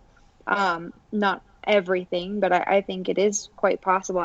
Telekinesis is 100%, I believe, real. I've seen it. I've seen somebody do it as a child, like move something literally with their mind multiple times. So I know it's possible. Can I do it? No. Do I wish I could? Absolutely. My husband was showing my kids this telekinesis with all things a balloon. And you can have this energy around it. You can rub it on somebody's head and it'll stick there or whatnot. But, he's doing these different motions with his hands, like pushing it away, bringing it back, so on and so forth, and showing my daughter this. But then he gets worried that, this could get out of hand, which it can, because we're not sure quite how to really work it, because we only kinetic use that energy. Yeah, we only use that small portion of our brain. I know I've been in a fight before with someone, didn't even touch the light, but I like whipped my hand like this about 6 inches from the light and it burst, and then that fight was over because we're both like, what the hell just happened? But we do have that energy, and that energy field that comes off of it, it's pretty intriguing. I wanted to get to Rick because he hasn't got to talk a lot. Rick, are you still with us? Did we put you to sleep? Are you still there? Yeah, so I was just reading about what you was talking about, but possibly I'll just send this. Maybe proves it's not real, perhaps. But that story about she sliced the then later on at night he slithered across the ice and strangled her. It seems to be a bit far, but I just sent something about proper Russian research, where they did a borehole into the Vostok lake. That's that deep, so I don't think they would have been swimming about in it. But yeah, from what I know, it was under the ice, but there could be ice under there too, from what that story is. But I know that there was a part that said during the video, not the article, that Putin totally denied what was going on because of what the government told him to say. Don't admit to this story. We don't want to let this out, so on and so forth. Supposedly they wanted to take this creature and make it into some sort of secret weapon. But, now you're getting really out there. But I just wanted to touch base with you and see, have you had any sort of paranormal things going on recently? Have you seen an upsweep in paranormal, or is everything just kind of the same for you? Not really had anything going on, but it's been a bit of a strange month. I had similar things go on to you. My mum's dad died, my granddad, and everything, and we had one of those COVID funerals, so it wasn't like the usual with lots of family and friends, the main family, but there was lots of people sort of gathered outside and whatnot, but there was a few people tried to come in, and there was told that we couldn't go on until they'd left and everything, although that was a bit strange because there was plenty of room and there was more than 2 meters away from other people, but they had strict numbers and that was it. So and I haven't actually done any ITC stuff. I was planning to go do some at my uncle's house so many weeks back. Well, quite a few months back before lockdown and everything happened. But then when I was allowed to go and keep socially distanced, I was going to do all that, and then things kicked off and happened, and then there's all sorts of, as you know, things going on. But yeah, I haven't noticed anything. I have been dreaming a lot, but nothing unusual. Just normally I guess we all dream at night, but very rare that I get to remember them. But I've been having real lucid dreams and remembering a lot about things, but there's not been anything paranormal. But yeah, I've very much been having to get some more sessions done, and if I do get anything decent, I'll share them next month on next month's show. But yeah, nothing out of the ordinary has been happening. Just I've been thinking I haven't had lucid dreaming that I've remembered for quite a number of months, but I've noticed that virtually every night I'm waking up early hours, or I'm waking up maybe 8 or 9 in the morning, or 3 in the morning, or 2 in the morning, and thinking, whoa, as we know, we can have dreams and they seem as real as everyday life. And I thought, that was strange. I was there, I was doing it. I was looking through the binoculars, and they actually zoomed in as it would when you look through a proper pair of binoculars and things like that. And I haven't had that for a long time. But as far as I suppose anything majorly paranormal, I've not had anything go on nor been anywhere. I've sort of, due to my condition, I've kept myself to myself and tried to keep as healthy as possible. But that's it. Well, what you're saying about like the lucid dreaming and such, generally I don't remember my dreams, but I wake up so irritated because almost every one of them is fighting with a significant other. And me and I were talking about this, And it seems like a lot of people are having these same dreams where they're very lucid, you're fighting with your significant other, like there's happy points in it, but what you remember or recall are the unhappy points where you're fighting with this person for whatever freaking reason it is. And I don't know if that's part of what everybody's going through with this whole lockdown, which is pretty loose right now. Supposedly we're supposed to go into another one, but a lot of people have been having marital difficulties, so on and so forth, and having these terrible, horrible, lucid dreams. And I even admitted to my husband, like, yeah, I've dreamed about you, but they haven't been really good. And Mea said she was experiencing that too, and many of her friends were experiencing that. So I don't know if it's, what's going on with the planetary alignment or what's going on in our environment. I'm not sure. Could be stress causing these things. I'm not sure. Mea, what are your thoughts? What do you think's causing these dreams where people are fighting? They're generally not happy dreams, but they're very lucid, like they really actually happened, when in reality they didn't. But you retain them instead of like Rick was saying, generally you don't remember them or retain them. They happen, then they're gone within 30 minutes of waking up. But these tend to stick with you. Yeah, they really do. I think it's a combination. Like, I do believe that stress does play a big role in it, which is why a lot of people are having different sorts of dreams. I think there's multiple things going on, though. I think also, like Rick said, he's having these dreams that are so vivid, and also people having dreams about people that they don't know.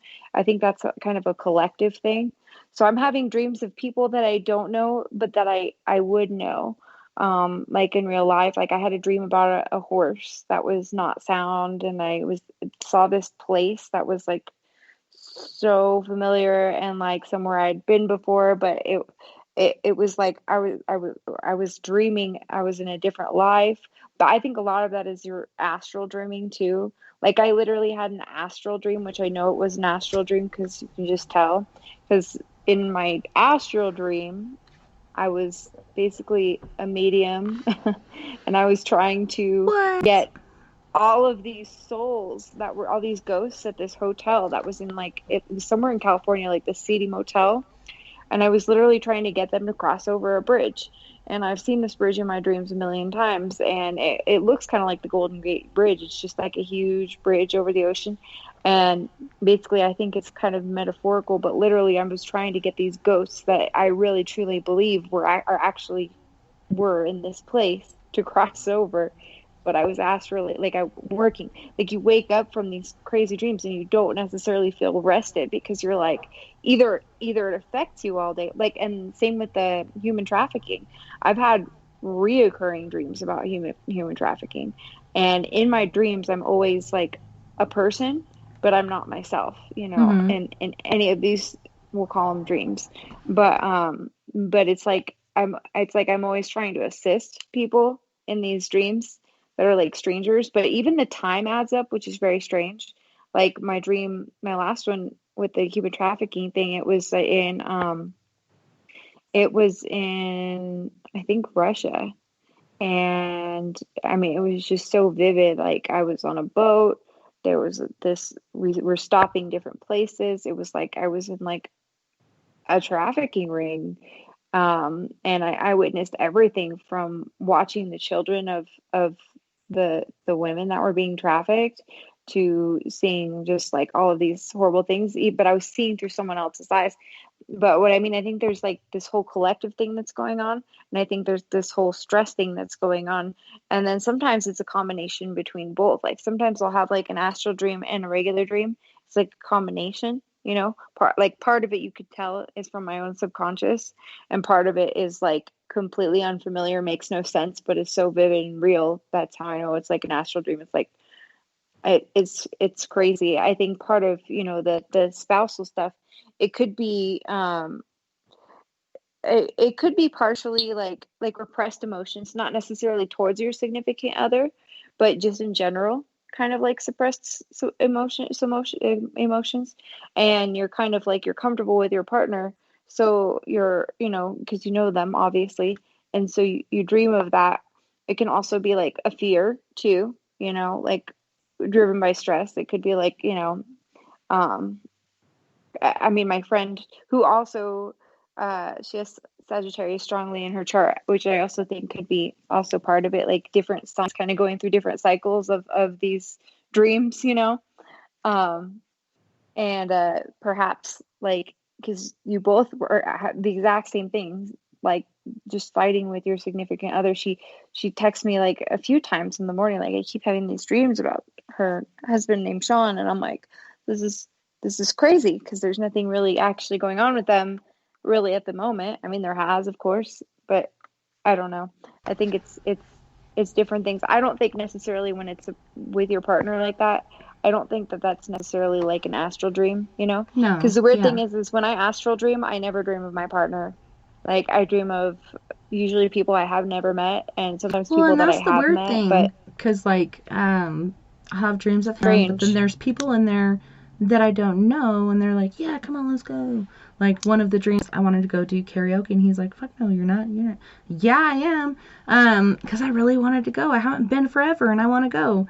But Skywatcher was saying in the chat room, lucid dreams are when you know that you are dreaming and can sort of control them, which I can do that a lot. Like as a kid, that was my issue. I couldn't control my dreams. I kept falling, and I was being victim to my dream.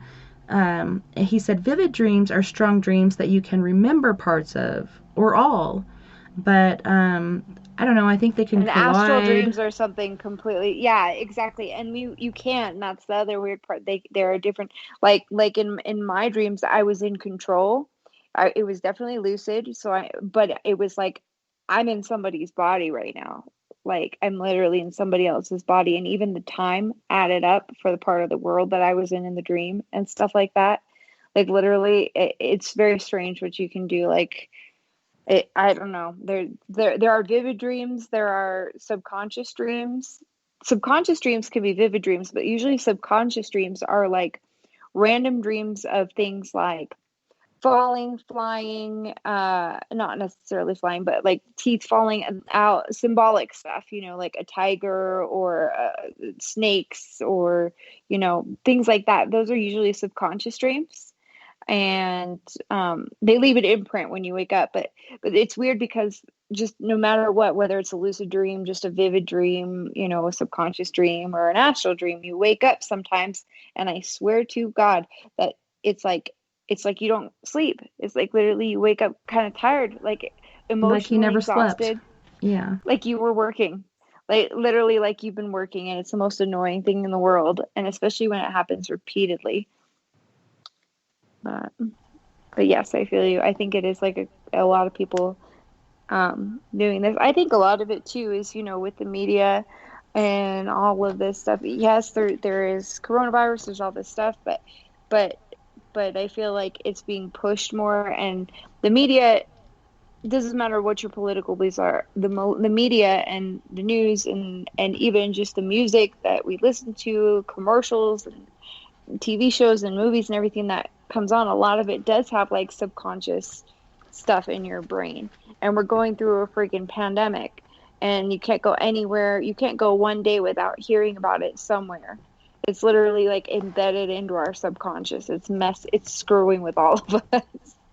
Basically, I mean, they use all kinds of stuff like in movies and the media and commercials, whether it just be something innocent to sell a prescription drug, they use certain triggers and colors and sounds, that gets stuck like junk. It's like junk in our subconscious that, screws us up. And especially with the virus, I feel like it just, it's just like a little spot inside of our brains, like a little hole where a screw was drilled in, and it's just there.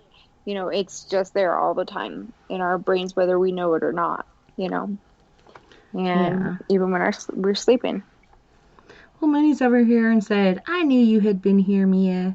Yeah, being here will definitely keep you up at night. No, I had the issue before I even started this show to where people could come together and share their paranormal experiences, but things have definitely been off kilter. And like I said, it's, stresses.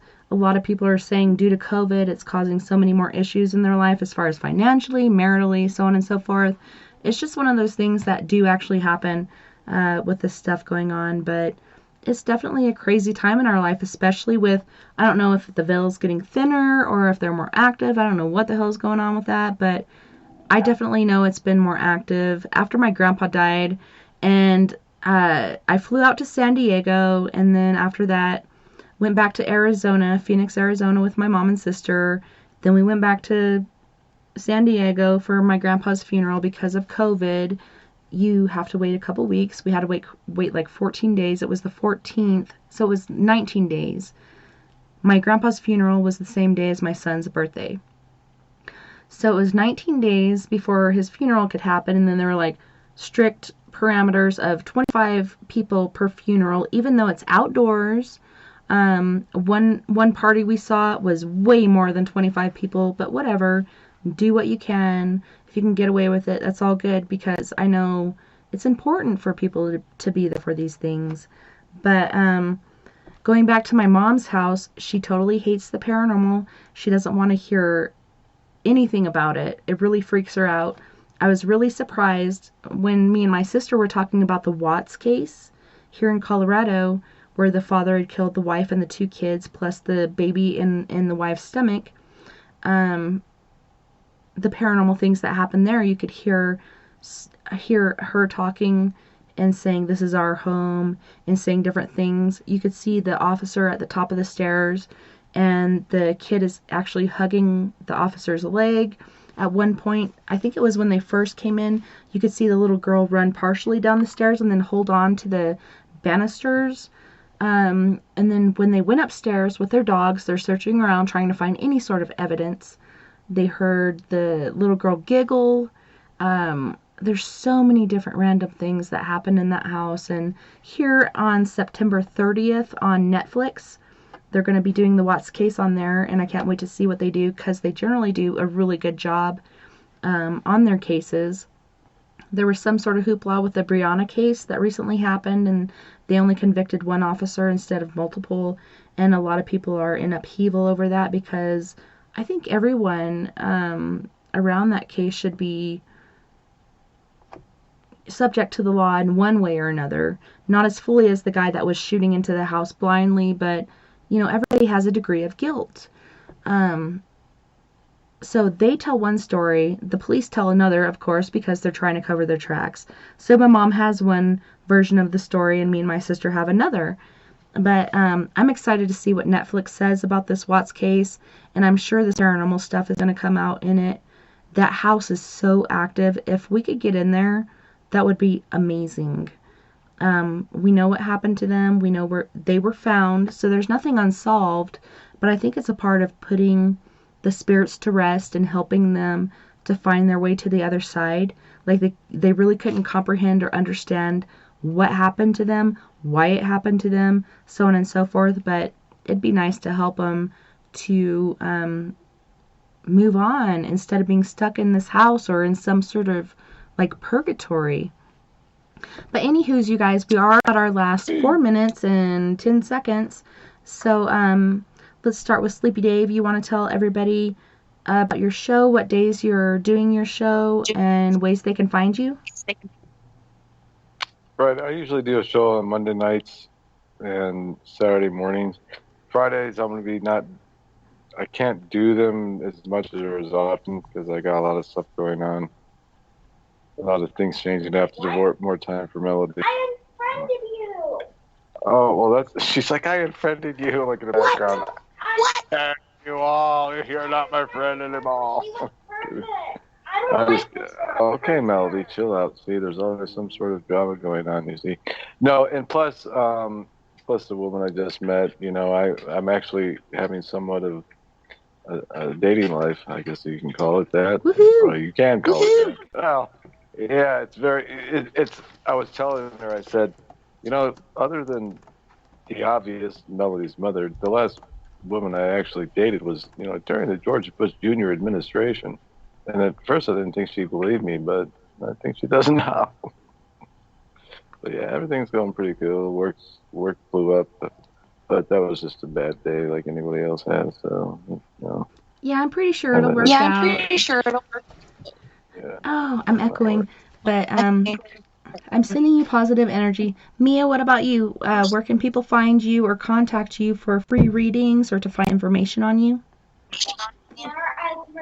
You can find me. I'm on Facebook, but I do better on Instagram.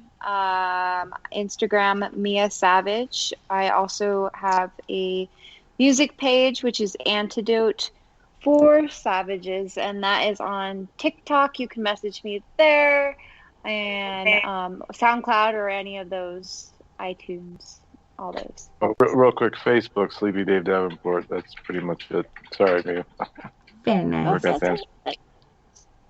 Okay, Mr. Kirkby, where can our listeners find you, your YouTube channels, things you've done? Well, I'm not on Twitter. I'm Kirkby007. I am on Facebook, but I don't tend to. I haven't been on for a long time.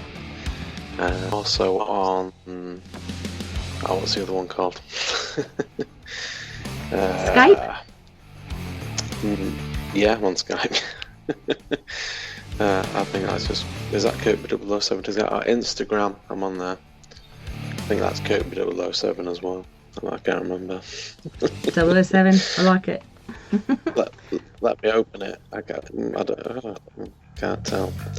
Where does it actually show your name on there? Anyway, I'm on Instagram, Richard Rick Kirkby. You can look up. Anyway, that's what it says on there. But, yeah, Thank you, normally guys. can be found on Twitter. Yeah, on Twitter, where? Yeah, thanks for having Kirkby007 on Twitter.